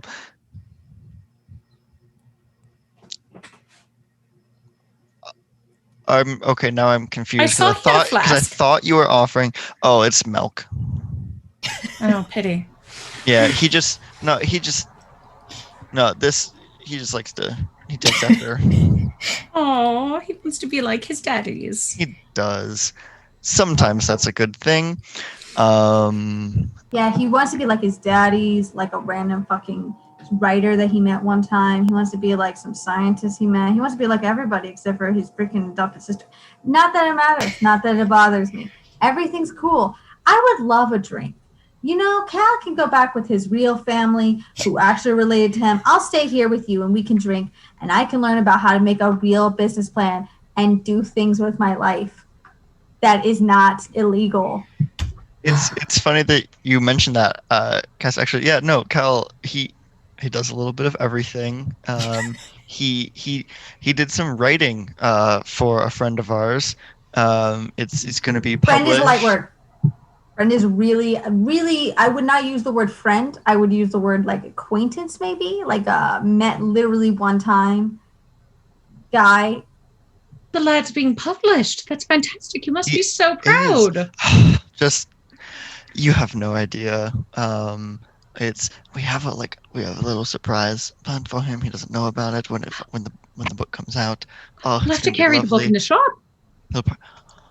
That would be amazing. Oh my goodness. We can even have a signing party. He would love that so much. He I was watching him the other day. He has this little journal where it's like 30 of these little journals, but he has this little journal where he does things in, and he was practicing different kinds of signatures. Oh, that's lovely. So whenever he writes Yeah. checks, they never know who it's being signed by. It's an I excellent say, I habit. whisper, that's why I tried to teach him and he refused. So we can have a signing party and feature him. I can talk to Dr. Lindsay. Dr. Lindsay makes some wonderful petticoats. He makes them in a sanitizer. I don't know what some of those words are, but that sounds lovely. I'm sorry. I'm just gonna keep going on all night. If I don't stop myself here, I'm gonna go grab him. I will be right back. And then with that, you hear Cal just suddenly let out another one of those prepubescent screeches that only children at that age are able to do of excitement as he runs out of the nook and he says, "They're here! They're here!" How would he know? You don't know, but you see a flash of something bronze and vaguely seed shaped that he's put back in his pocket as he runs out there. Thank you, Miss Genevieve Framingham, Princess's mommy. As he runs past, I like do the thing where I Right? reach You down and just see his- scoop him. I scoop his him up. legs dangling. Seed got hot. The seed got hot. That means they're outside. Mm-hmm. The scientists? Yes, they have the other one. Oh, let's go say hi. And then we're gonna go inside and we're gonna talk about getting some bolts for that window. You just see Hearing her about hot seeds, Genevieve is immediately having like a horror thoughts Mhm. in her head. So she is going to discreetly Mhm. follow them like, oh, you have a warm seed. How lovely. Would really, she's like, fuck me, not again. You don't have to make it discreet. Literally, Cassiopeia is going to like be like, "Oh my gosh," and start like primping herself, which is a lot of boob stuff mostly, and being like, "Oh, they're here. Okay, cool. I thought we had a little bit. Okay, okay." And then she looks at Genevieve and says, "Can I borrow some of this jewelry for? I swear I will bring it back." Think of it as a welcome to the alley gift, darling. I kiss both of her cheeks. Come along. You must meet Samuel and Osmotus, but mostly Samuel. He's very handsome and so wealthy and really nice. I'm fascinated to He's hear more. he's definitely he's like a fiance to be date one day. We're practically married. It's fine. Non-parentally betrothed. Right, exactly. I look at, I go, family. I make up some excuse. I probably say something like, family doesn't approve yet. But in fact, I'm sure Sim and Marty don't give a shit. and Marty's like, actually, they're like some of the. Okay. And just actually, Marty, in one little flash of how he really is a softie, kind of reaches out and tucks some of your hair behind your ear, straightens up and says, "Tomorrow, again, we're going to go get those corsets that have the more flexible boning." I did it again. I did fall. I know. Help me up. I just forgot. And I did push his book down. I saw a size name and I got so mad. You know that rage that Sin talks about where he gets all blinded with rage? That's how I got like, and it was so bad. I feel like I inherited it from him. And then I remember we're not related. And I go, I'm pretty sure we just have that in common. I don't know. Well, you can get your rage from Sim as long as you get, the whole fact that you're gorgeous and have amazing taste in men from me. So yes, 100%. Yeah. I walk. I take Marty's arm and Genevieve's arm, and I do a little marchy march. And out in the alley, Frisia has guided the scientists to the doctor's office and is knocking. Dr. Lindsay, it's Frisia first. Not with any questions about headaches or stress related things or how to open a jar. But actually bringing you the contacts. It's late, but I thought because it's before midnight, Dr. Lindsay. Do you have any chamomile tea? Oh, I've brought you some guests, Dr. Lindsay. And that is Frisia at Dr. Lindsay's door. And you've seen a lot of Frisia because she's very sweet, but she's been very stressed out lately, having inherited an entire company, at the age of 20. Um, after being a secretary, for a few years. And she looks just Yeah. like, And Dr. Lindsay is like, "Oh yeah, come in, Frisia. We're just in the middle of something." And as they come through the door, they see we're on to the speed bandaging part of the training in the evening, which involves Dr. Lindsay attaching like a bag full of fake blood and a tiny bit of surgical hose to one of the patients, and then he just like simulates an arterial spurt and says, "All right, bandage it. You're on the clock." and you have Frisia walks through the front door, pauses, turns around, walks right back out. This, I'm not. Oh, children. Okay, it's the family from the Countess, and she sees them coming across. And as this is happening in the background, we are going to take a brief break, everyone, at this point. Before we return with the last half of this amazing little reunion saga. Is a 5 good for everyone? All right. And we will take this brief break and be back in 5 minutes, everyone.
All right. I think we're on mute. Are we unmuted? Okay. I've got to check every time. Hello everybody. Welcome.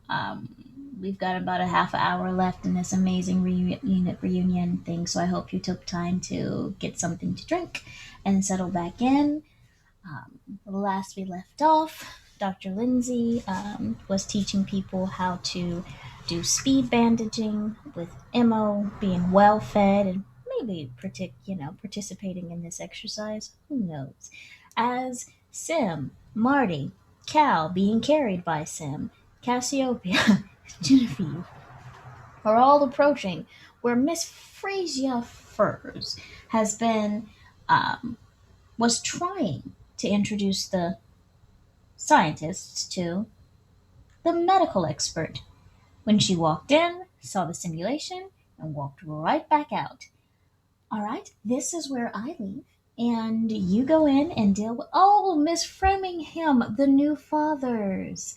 Not new fathers, that suggests that you just I mean, technically they're new fathers, and I point to myself because I'm right. That is a thing that I don't fully understand completely, but I am very supportive of. Found family is just as valid as biological family, and sometimes that's all we have.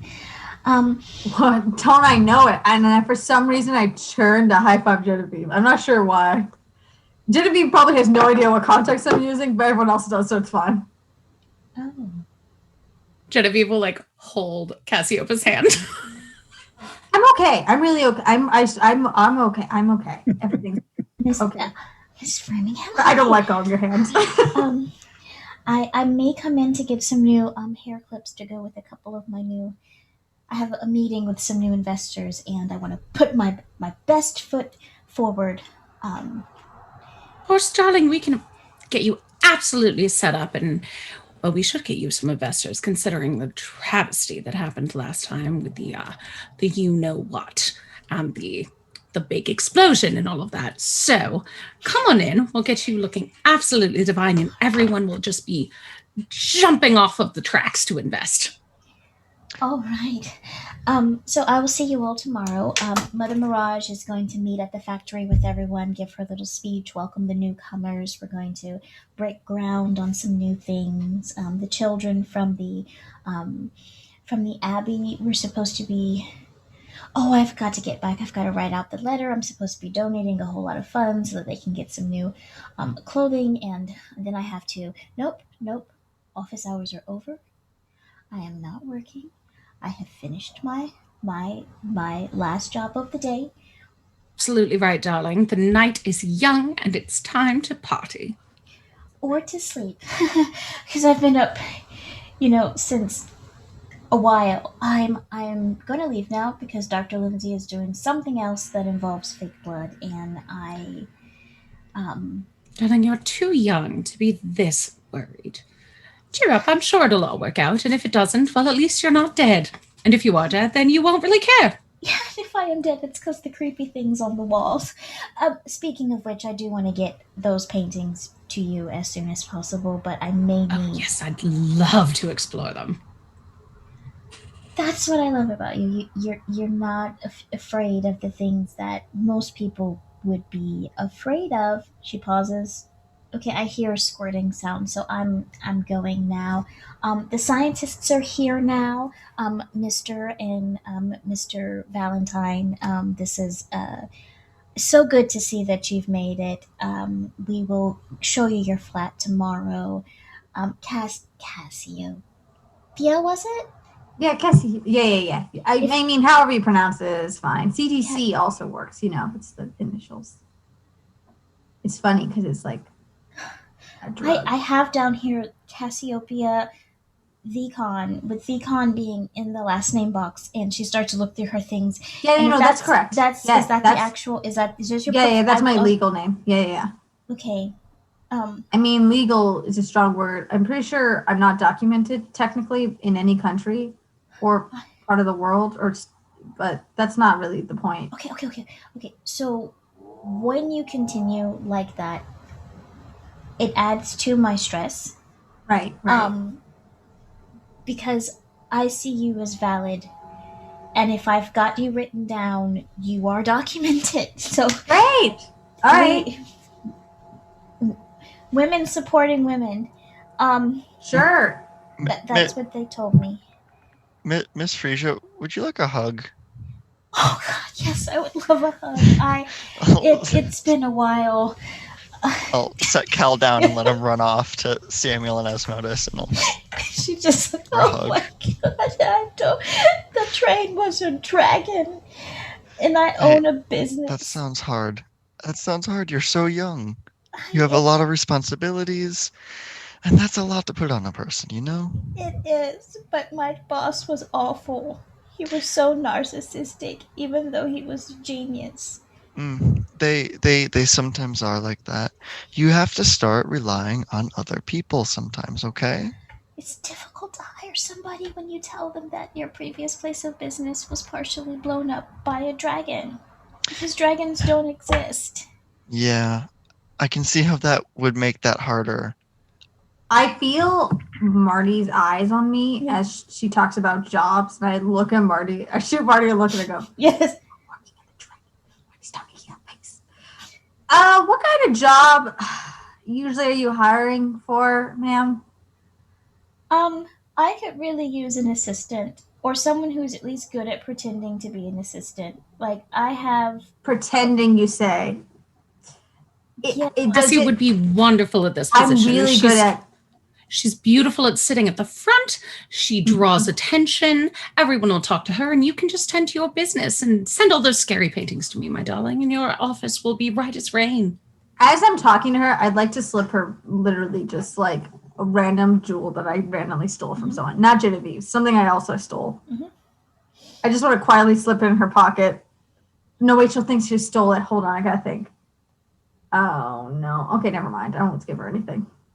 I have assisting experiences. I've assisted writers, I've assisted scientists, I've assisted boxers, all in their chosen occupations. I am what they call versatile. If you are ever looking for assistant, I am technically, I look at Marty for shoot Marty a look and go, I am currently looking for employment, meaningful employment. If I could help, that would be nice. I'm not afraid of dragons. I was almost eaten by a vegetable. I had a plant growing out of my neck. I haven't really processed. I do the opposite of what you do. You're like processing all at once. I'm gonna like wait on it. I'm gonna keep it in my heart or maybe my neck where it was growing out. A plant was growing out of it, and then one day I'll just die. One day I'll just die with that stress. That's a lot, but I think we can help each other. I think we can be each other's mutual support through this very challenging and difficult time because we're two beautiful femme-presenting individuals in our prime, and we've just suddenly been thrown into this world that makes no sense. And you've probably had horrible bosses too, right? I stare so far off into the distance. This is the only time probably Cass has ever done like the long stare because she's usually just blurting out whatever she thinks and goes, yeah. Yes. Yeah, for sure. Hasn't everyone? My boss tried to kind of contribute to a plan to take over, the world, but I won't do that to you. I definitely will not try to take over the world. I will literally only do petty theft, probably. Wonderful. So if you could please meet me, she hands you a little card. Tomorrow after... You have to just come to this office. If you're not there, that's fine. There's no pressure because you're not officially my employee yet, and you have a life outside of me. And this is me asking something of you before we even have a formal contract. Yeah, no, it's cool. I'll show up. I'll feed you. Like Dr. Lindsay gives me bread, and I know how to make toast. I mean, Sim literally feeds me like an excessive amount. Sometimes Sim gives me food. That's Sim right there. The handsome fellow. The one with wraps on his hands, which is not suspicious at all. I look at Marty like, why did you let it go out like that? Like that kind of look like. Marty's like, it does it for me. Okay, just do you. I'm gonna do me. Okay, all right, That's Sim. He feeds me so much, and I think he's hoping you'll go somewhere else in my body, but really always goes one place, and so it's kind of a bummer. Anyways, I will be there, punctual, mostly by choice, but mostly also because I have an alarm clock named Cal. I point to the child, that one. Oh my goodness, this is an actual child that lives above ground and isn't talking to me like a grown adult. Oh, don't Yeah, let him- right? Well, don't talk to him. He's kind of precocious, so be careful. Okay. I'm gonna go now. I'm gonna drink chamomile tea and do my evening meditations. And the doctor is in there. I brought two scientists. And in the morning, if you meet me there, then we can walk over to the factory tomorrow. I can give you kind of a lay. Like mostly, you just have to hold a clipboard. I love looking pretty and holding things. I hold up Genevieve's jewelry like this, and I just like hold it like this. See how I'm perfect for it. Anyways, if anyone, and I take her hand really aggressively, like she has a death grip, and goes, if anyone fucks with you, tell me, because I know how to break people's houses down. I know how to break their locks slowly. I know how to take things quietly that they don't notice, but majorly inconveniences them. I can destroy them emotionally. I won't, but if they fuck with you, let me know.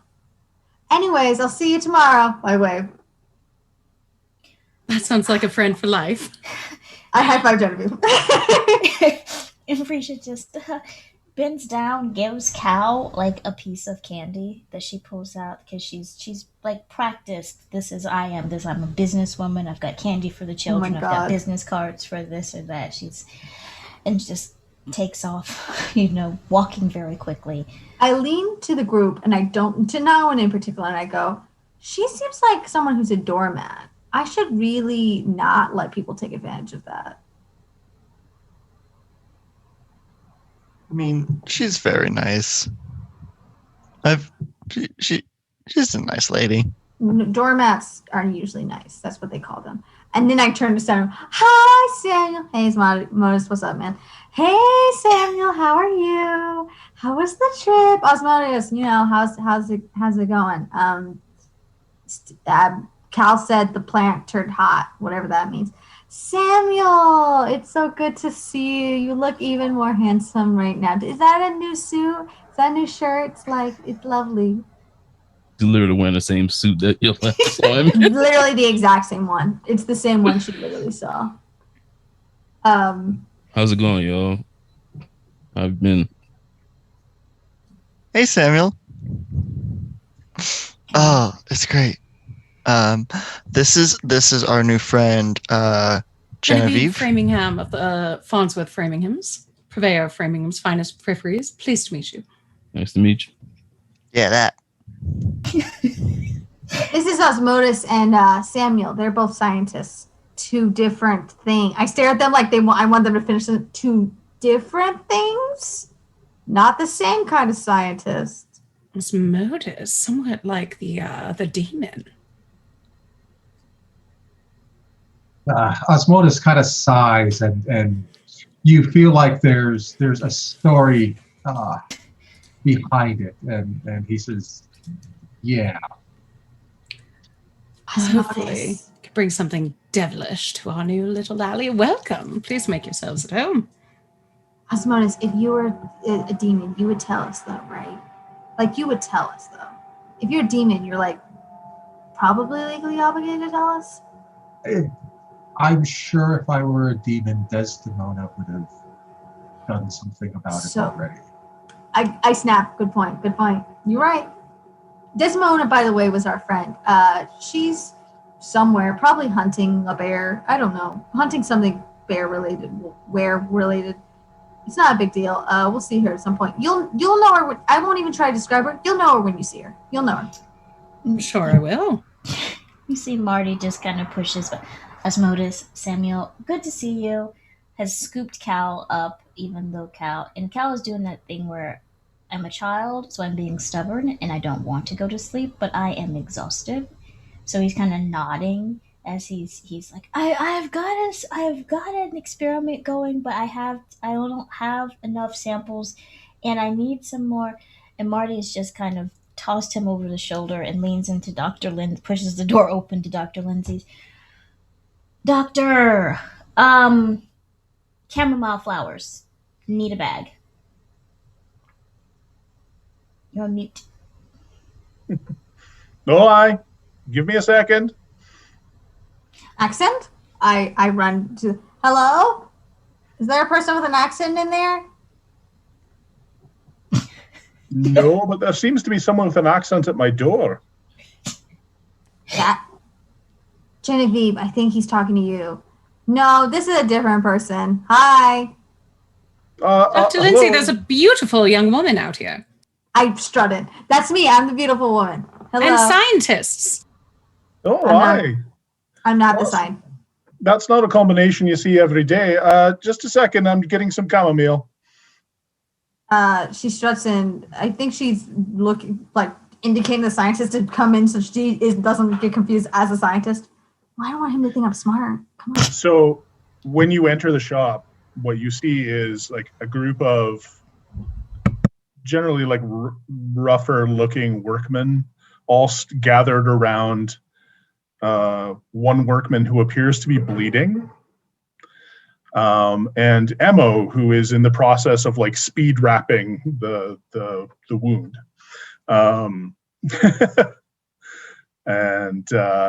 And every once in a while, one of the workmen gives like a squeeze on a bag of red liquid, and you see like more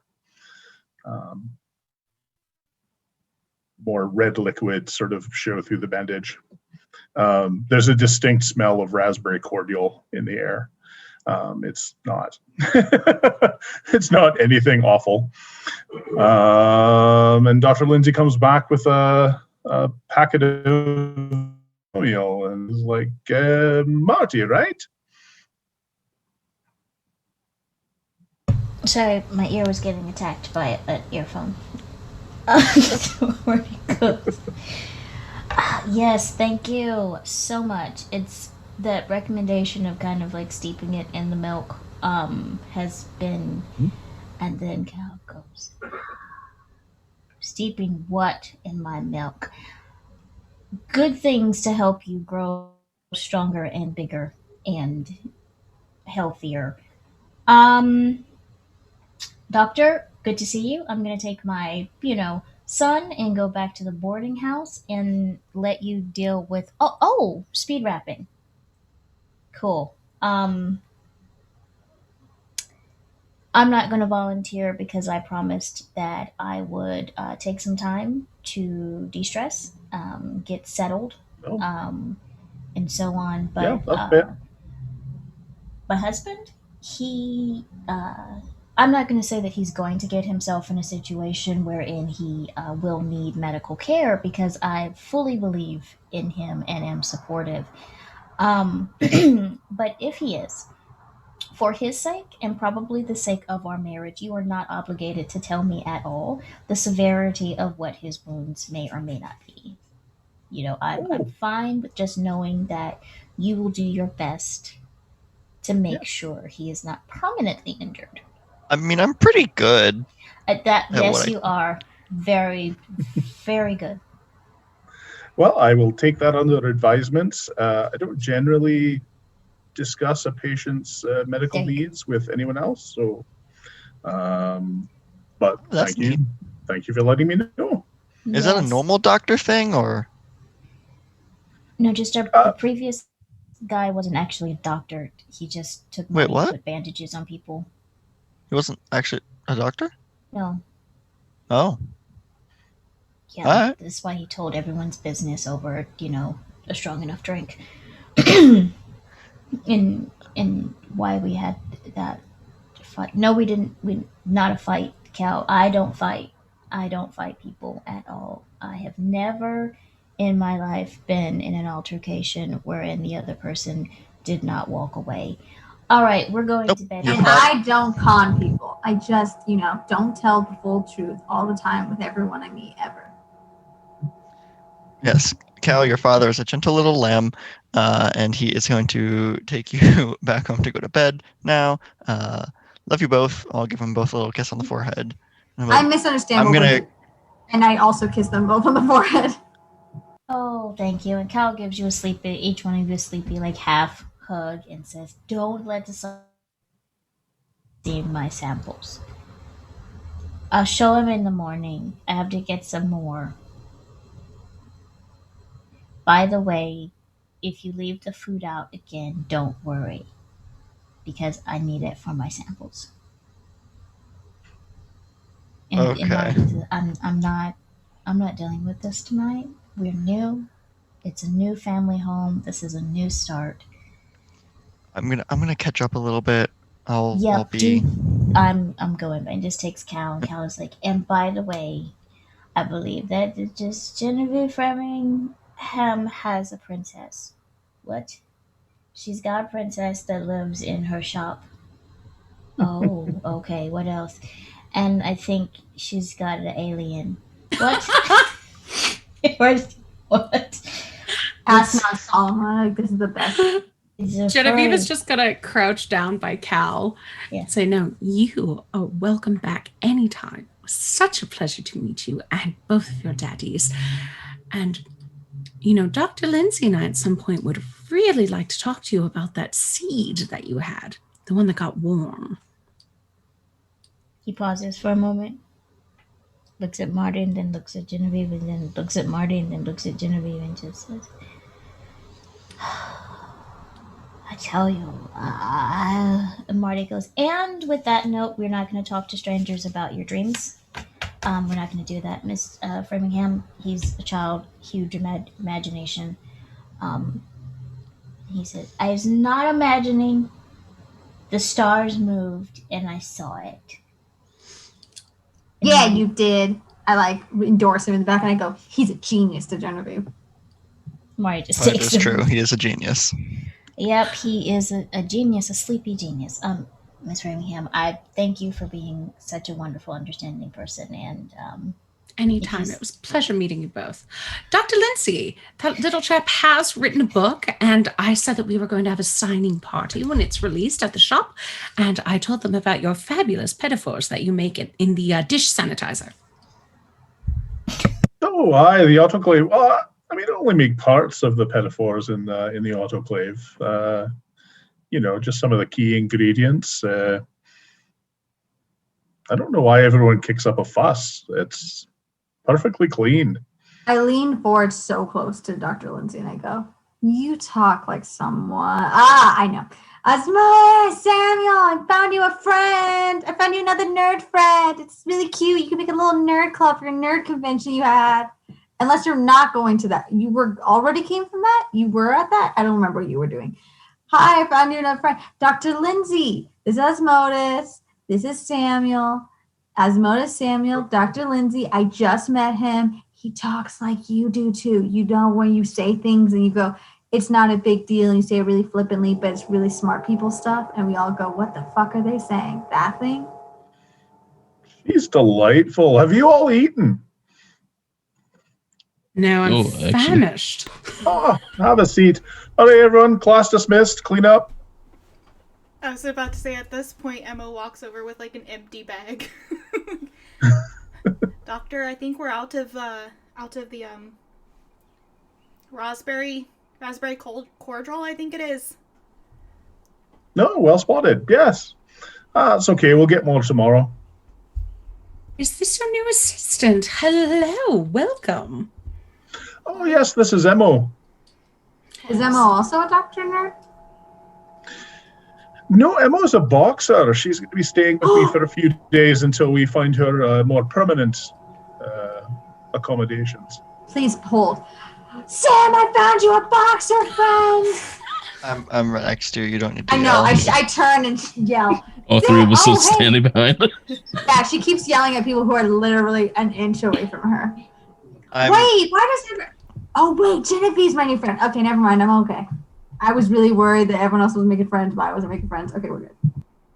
I'm gonna go deaf in my right ear. You know what? You're in the right place. This is a doctor's office. Aye.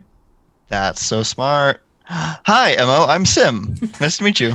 Hi. I'm Emma. I'm a boxer. Me too. Emma, just your name. She leans way too. How tall is Emma, would you say? Like 6 foot. Very Okay, cool. broad-shouldered. leans way too close once again because Cass doesn't understand personal space. Is your name spelled like M-O, like motivation, like M-O, like the letters, or is it like longer? Well, like modus operandi. Yes, that's what that stands for. Okay. Well, Is I'm it not sure Latin? what that is, Genevieve, but it's short for Emmeline O'Malley. Oh, that's a lovely name. So You you're a both- boxer in training to be a doctor? Well, I don't think I'm cut out for being a doctor, but I'm real good at patching things up. Aye. My husband Marty usually does that for me. He's gotten really good over the years. But I tend to do it for myself. oh, I did that at first before I knew Marty. But now I don't need to. It's great. I bet Marty would patch you up if you asked. Or I guess Dr. Lindsay probably would too, because he's a doctor. That makes sense. Aye, that's sort of what I do. Yeah. Emo, there's I don't know if you're busy tomorrow night, but if you would like to join me for some afternoon tea. I would like to join you for afternoon tea. Fantastic. Oh, Shall we all have tea together then? That sounds lovely. We can I use one of wanna the go I'm not fancy sure it's sets. that kind of tea for you, Genevieve. Unless you're a boxer too. Oh my God, Genevieve, are you a boxer? Does that mean I lose my thief friend? No, Are I you a have several boxer? boxes. If you ever want to come by and lift something heavy, Oh, okay, I always okay, have cool. plenty of organization and always need Oh, I can assistance. help We with used that. to have a wonderful. I just wanted to clarify because I was really worried that you were joining the boxing friend group and not or the scientist friend group, and you're still in my friend group of thieves and questionable behavior. No, some things we keep private. Yes, I'm the only thief here. I do petty theft, but also maybe I'm an assistant of legal businesses soon. Who knows? I'm Cassiopeia. Nice to meet you, Mo. Cassiopeia the Khan. That is my legal last name. Do you reach out to shake her hand? or something? Yeah, for sure. Emma just stares at you with her mouth wide open. I'm confused what we're doing with our mouth, so I also open my mouth because I thought we were just replicating each other. She reaches out and you can't tell what she's trying. She's trying to decide if she's gonna do what ladies do, when ladies put their hands out and you kiss their hand, or if she's gonna shake it, and then she just kind of fist bumps you and then backs up. Oh, okay. That I did not expect that. I mean, I liked it. It was cool. Is that a boxer greeting? Yeah, I'm not a boxer. I know. I look at my lengthy body that's just mostly boobs and hips, and I'm like, I know I don't. Just imagine a whole body of boobs, all the way down. You don't have abs. You just have boobs. That's my dream. I'm just a cow. Sorry, the idea just made me go a lot. Sorry. She probably goes I know I don't have the physique for a boxer, but I have done a few punches now and then, exchanged some blows, mostly with vegetation, but that's not the point. With vegetables, like crops and stuff. Yeah, like plants. So you've dealt with unwieldy plant life as well. Well, you'll fit in I right. didn't know that Wait. crops could punch things.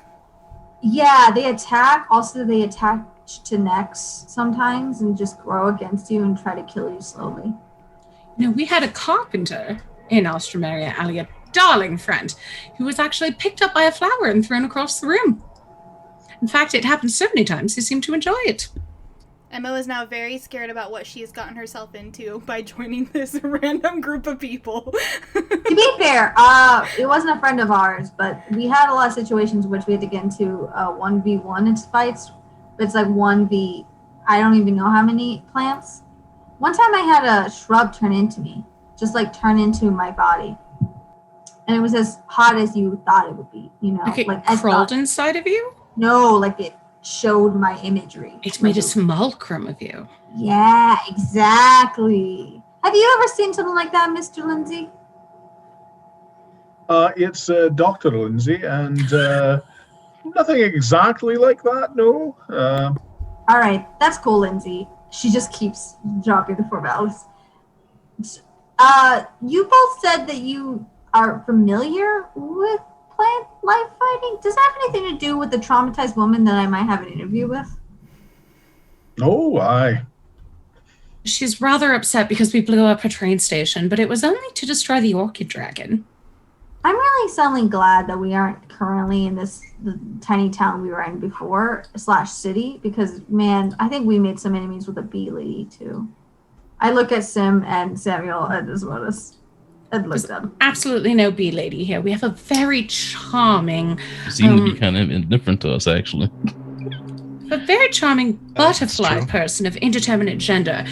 They are a monarch, but not Queen Victoria. That's very, very clear. Oh, I've heard about this monarch a little bit. I don't know anything about them, but that sounds cool. Also, fair warning, never say the words orchid dragon around my son unless you want to spend the next 30 minutes explaining in great detail what that is. I mean, we got some scientists here, we got some doctors here, we got the whole bushel. Maybe someone can explain it for once. Not clear who, but Through all of this, Dr. Lindsay has been setting the table and laying out food. So at this point, Emma would start helping. Oh, nice. Immediately. Oh, Genevieve pointedly not helping. Cassiopeia also pointedly not helping. Sim would be helping too. All right, dinner's up. I sit down. I try to do that thing, like a child who really wants a certain spot. I watch Samuel walk kind of normal pace and try to run really fast so she sits next to Samuel. Thank you so much, Linda. I just keep showing the name. Okay, you'll just be the name. It's Dr. Lindsay. Just in case you forgot. And Emma honestly believes you just forgot and not that you're trying to be a jerk.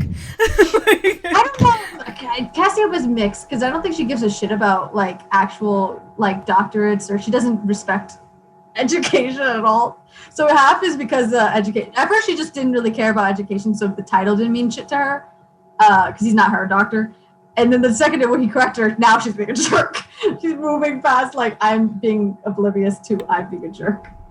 Yeah, Emma has no idea because she is both too nice and just too sweet, not smart enough to pick up that you are being mean.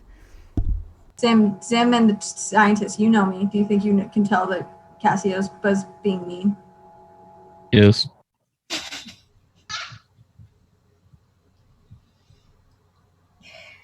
And as this is happening, everyone settles down to a very domestic scene. People from all different backgrounds. The scientist, aka the nerd group, we're just going to call them the science club. The boxers, we'll just call them Fight Club. The con artists, we'll just call them the Arts Club. And Not drama club? no. Those have scripts. These people don't have any script at all. Not the Thievery Guild? No, the Arts Club. Everyone in their own little subgroup. Somewhere, Desdemona is standing on top of a mountain with a silhouette of a moon behind her as she wields an axe, hunting who knows what. Our other friends, one is with her aunt, the Countess, dealing with flowers. And Lottie and the good carpenter are handling top secret monarch building. And as Marty puts Cal to sleep, not as he, puts him to bed, not to sleep. Forever asleep. The alley is quiet. The sound of laughter and people having their evening meals or going to sleep. There'd be a quick shot of Frisia all ready for bed in her nightgown and her fuzzy slippers and her cup of tea as she reads through investors' letters. And when it's usually very rainy, the breeze picks up, and a few fluffy and dandelion like things are picked up on the wind as they blow down the various alleys. And the camera would pan out of this domestic and calm looking scene. And as we do that, we're going to let each character give a short epilogue. We call this the epilogue portion, a short monologue of what's going through their character's mind. And then an outro of who they are and where we can find them as we wrap up this first amazing premiere of Clockwork Vines Season 2, Alstromeriea Alley. And we will start with Cassiopeia the Cod. What's going through her mind right now? One thing going through Bella's mind is one day I will really remember how to pronounce her name and be consistent, but that will not be today. And as Cass is sitting down, she is trying to remember. She's done the bit for being mean for like a little bit too long in her little short attention span, and now she can't remember the actual title of Dr. Lindsay, and now she can't remember if he's Professor Lindsay, and she's this close to saying Professor. She's just happy to be once again with the squad, and she feels very, very hopeful for the interview and for meeting someone who is like-minded to her, and just being reunited with everyone is very nice. I think she's just feeling like, this is like Thanksgiving, like a weird Thanksgiving right now.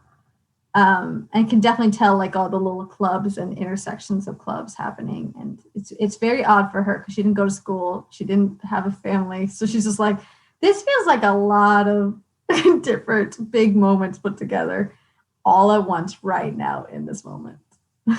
She's also readjusting her dress because once again, it is way too tight and she needs to loosen it to eat.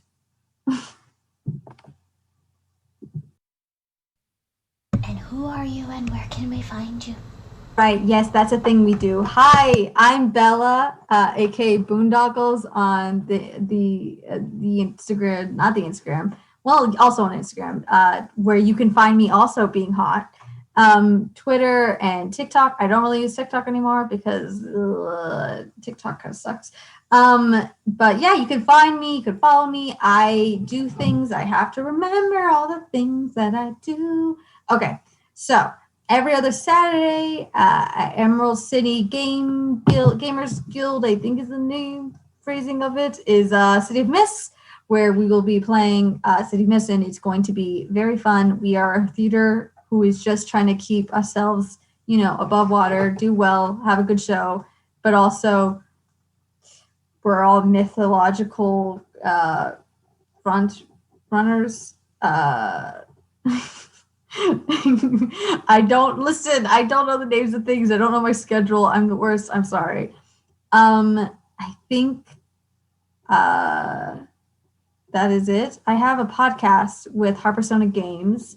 It's called Ace Jam. It's about the ACEBEC experience, which is asexual, aromantic, or agender people, and how we feel, how we have lived our lives, what our identities mean to us. And we're just kind of make a podcast that's like about what we wish we had when we were young little queer babies. Yeah, so definitely come check this out. This is so weird to be in character. I forgot how Cassiopeia does things or talks, and I also forgot that she's a little fool. So that's exciting. Thank you everyone for tuning in. I'm very touched. I'm so excited to see all my friends in the same stream. All right, and this would be when the camera pans over to Samuel. What's going through Samuel's mind, and then who are you and where can we find you on the internet? Samuel's starting to relax right now, having finally gotten to the alley after a long trip, and just glad to see everybody's doing all right, and wondering what the need to gather us all here would be. Generally, and that's pretty much what's going through his mind right now. Just what he plans on doing with the lab and things like that. And so I'm Ryan. Sphinx Roll on Twitch, Sphinx Roll on Twitter.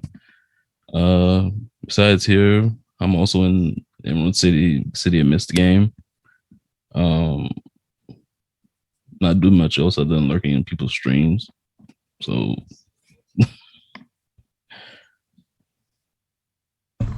Alrighty then. Camera would pan to reunite it with his strange but amazing found family. What's going through Sim's mind? You're on mute. Yes, I am. I pressed the button, but it didn't work. Sim's just happy right now. He's having a good time. He's hanging out with his family. Good things are going ahead. He's gonna get to punch something tomorrow. He hasn't got to punch someone in a while. And it's like he's got this itch, you know. Excited to meet new friends. Excited to see old friends. Excited that Cal seems to be happy. Got to gush about his son for a little bit. That was cool. Just having a good time. And I'm sure that will continue uninterrupted for the rest of the season and nothing bad will happen. Thank you for joining us tonight, lovely people. I have been Rowan. My pronouns are they, she, and I've been playing Sim Valentine. His pronouns are he, him. You can find me on the internet as @RedWhiteRP. I am a writer, streamer, sensitivity reader, editor, professional dice cruncher. You can hire me to do any of those things. You can catch me over on Penny for a Tale for Trudvang Chronicles Snow Saga, where I play Arnora Rolfsdottir, a very tall lady with a spear, haunted by her past. Tuesdays, you can catch me over on the Fae Realm. That's spelled Fae. That is a new TTRPG network that I am the creative lead of. It is run by LGBT plus people, designed to be a safe and fun and inclusive space for LGBT plus BIPOC and people of marginalized genders. Tuesdays at 8:30 p.m. You can see me as a player for Institutionalized, a Monster of the Week X Criminal Minds game, where I play as Annalise Crown, a very spoopy lady. Wednesdays at 8 p.m. Eastern, I'm over on Critical Misses for Under the Pale Cold Sun, a Vampire the Masquerade 5e Chronicle, where I play Resident Toreador Fiorentino de Calza. Alternating Saturdays on Emerald City GMG, I GM a campaign called City of Mist, What Lurks Below. That is a City of Mist game set in 1920s New York vaudeville that airs 4 p.m. Eastern. You're catching back here next week for this. I also run some bi-weekly Monster of the Week one-shots on my Start Playing link, which you can find on my Twitter, called Cases from the Institute. And I have a application up there for a Masks campaign that I'm starting soon, which is more popular than I thought it would be. So maybe I'll do a second one. Who knows? I have the time, right? Thank you for joining us. That has been me. I'm pretty sure that's everything that I can talk about. All right. And the camera would pan to Asmodus.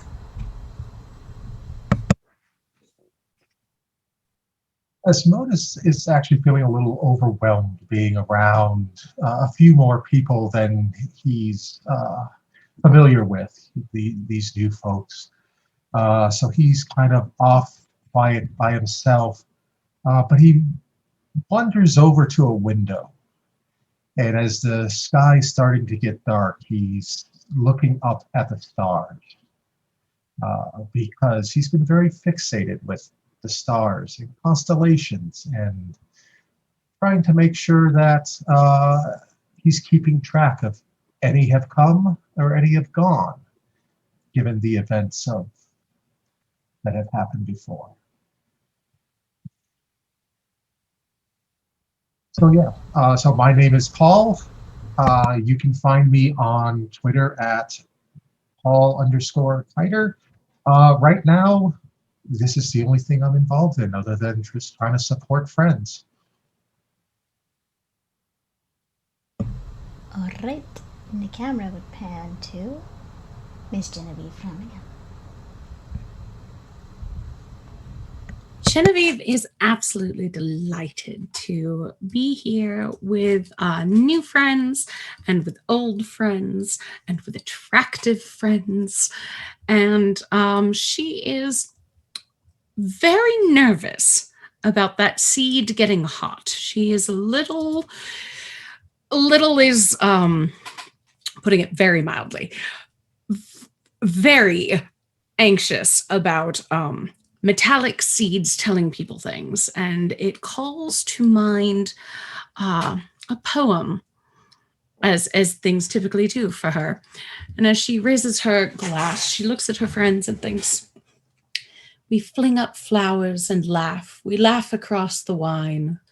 With wine we dull our souls in careful strains of art. Our cups are polished skulls round which the roses twine. None dares to look at death who leers and lurks apart." And I'm Jess. And you can find me on Twitch at Miss_Jess03. I am playing the finale of Blades in the Dark stream on Thursday at 9 p.m. Eastern. And every Friday, you can see me on my channel, Angry Nerd Girl, playing Three Flings, the adventures of three tieflings through the Uncaged anthology at 8 p.m. Eastern. And then the camera would zoom over to our amazing tech person for this particular stream, and Emo. What's going through Emo's brain? So, throughout dinner, Emo trades boxing stories with Sim. Tries to listen to Genevieve talk, though she only understands some of the words, and sneaks peeks or looks at Cassiopeia throughout dinner, but trying to be sly about it, which anyone smart would know she's not. Very sly. After dinner, she does the dishes. And hand washes the dishes, dries them off, and puts them away. And tries to make things easy for our dear friend, Dr. Lindsay. You can find me, Nikki, online as at halfling_Nick on all social media sites. I am in the City of Mists campaign that Rowan was talking about, and we will be premiering that soon. I also host a show called TTRPG, and that's TEA TRPG, and it's a talk show where we have talk guests as well as a musical guest, and that is on Emerald City GMG on the last Sunday of the month at 2 p.m. Pacific. And last, but certainly not least, the grand host of this amazing domestic dinner scene, Dr. Lindsay. So one of the reasons Dr. Lindsay likes serving up food to everyone is it gives them an opportunity to actually observe people interacting, and without them necessarily paying much attention to them, because once you've got food in front of them, that's what they're focused on and not him. So he's thinking about the meet cute that he's seen between Emo and Cassiopeia. He is thinking about the wonderful friendship between Sim and Emo. He thinks it's wonderful that Genevieve has made a new friend who seems to be a kindred spirit. He's excited to talk to the scientists once things have quieted down. But he is also noted with a bit of trepidation Asmodeus staring out the window, watching the stars, along with the reappearance of mechanical seeds in his life. And he knows that this may very well be the quiet before the storm. And then he stirs up another round of scones. I am Brent. You can find me on Twitter at DorkLordCanada. I also write about tabletop role-playing games quite a bit. You can find my writings on my site, renaissancegamer.ca. I also write for another site called therathole.ca. In addition to that, I'm a freelance editor, as well as being the editor-in-chief for the RPG Catalyst project. We just opened up, you can find us on Twitter, RPG_Catalyst. We just opened up our newest intake for projects. So if you have a little TTRPG project that you want to get done, but you can't afford editing, layout, and art, we can help you with that. Check out the details there and get your applications in, because we'd love to help you with your project. That's me. And I am honored every time I get to sit at a table with all of these amazing people and all the contributions they make to our TTRPG community. I am Honey, aka Honey and Dice. You can find me on Twitter at Honey and Dice. You can find me on Instagram at Honey and Dice. There's just nothing there. I didn't want anyone to take the name, so I just had to park there. But outside of that, I write games, I play games, I run games. I do more writing and sensitivity reading than I actually talk about. Um, and I do a lot of advocacy work, charity stream organization and things like that. But mostly, I'm everyone's biggest cheerleader. Um, it makes me happy to see, like I said, all of the beautiful flowers in the gardens that I have been able to spend a little bit of time with bloom and grow. And the successes of all the people that have been part of this have been amazing for me to watch and view. So thank you all for coming back for season 2 and having the time to sit down with and play for a little bit. But like I leave everybody every time. I want everyone who was tuning in to watch, everyone who will tune in to watch with the VOD, everyone sitting at the table, everyone tweeting or even thinking about this. If you take nothing else away from this, I want you to remember to love your you, because the world is such a better place simply because you are in it. Surround yourself with people who celebrate your successes and support you through your challenges. And if they're not there when you need them the most, reconsider that friend group.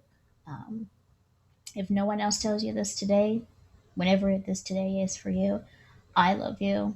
You are valid. I see you. And hopefully, I will see all of you back again next week.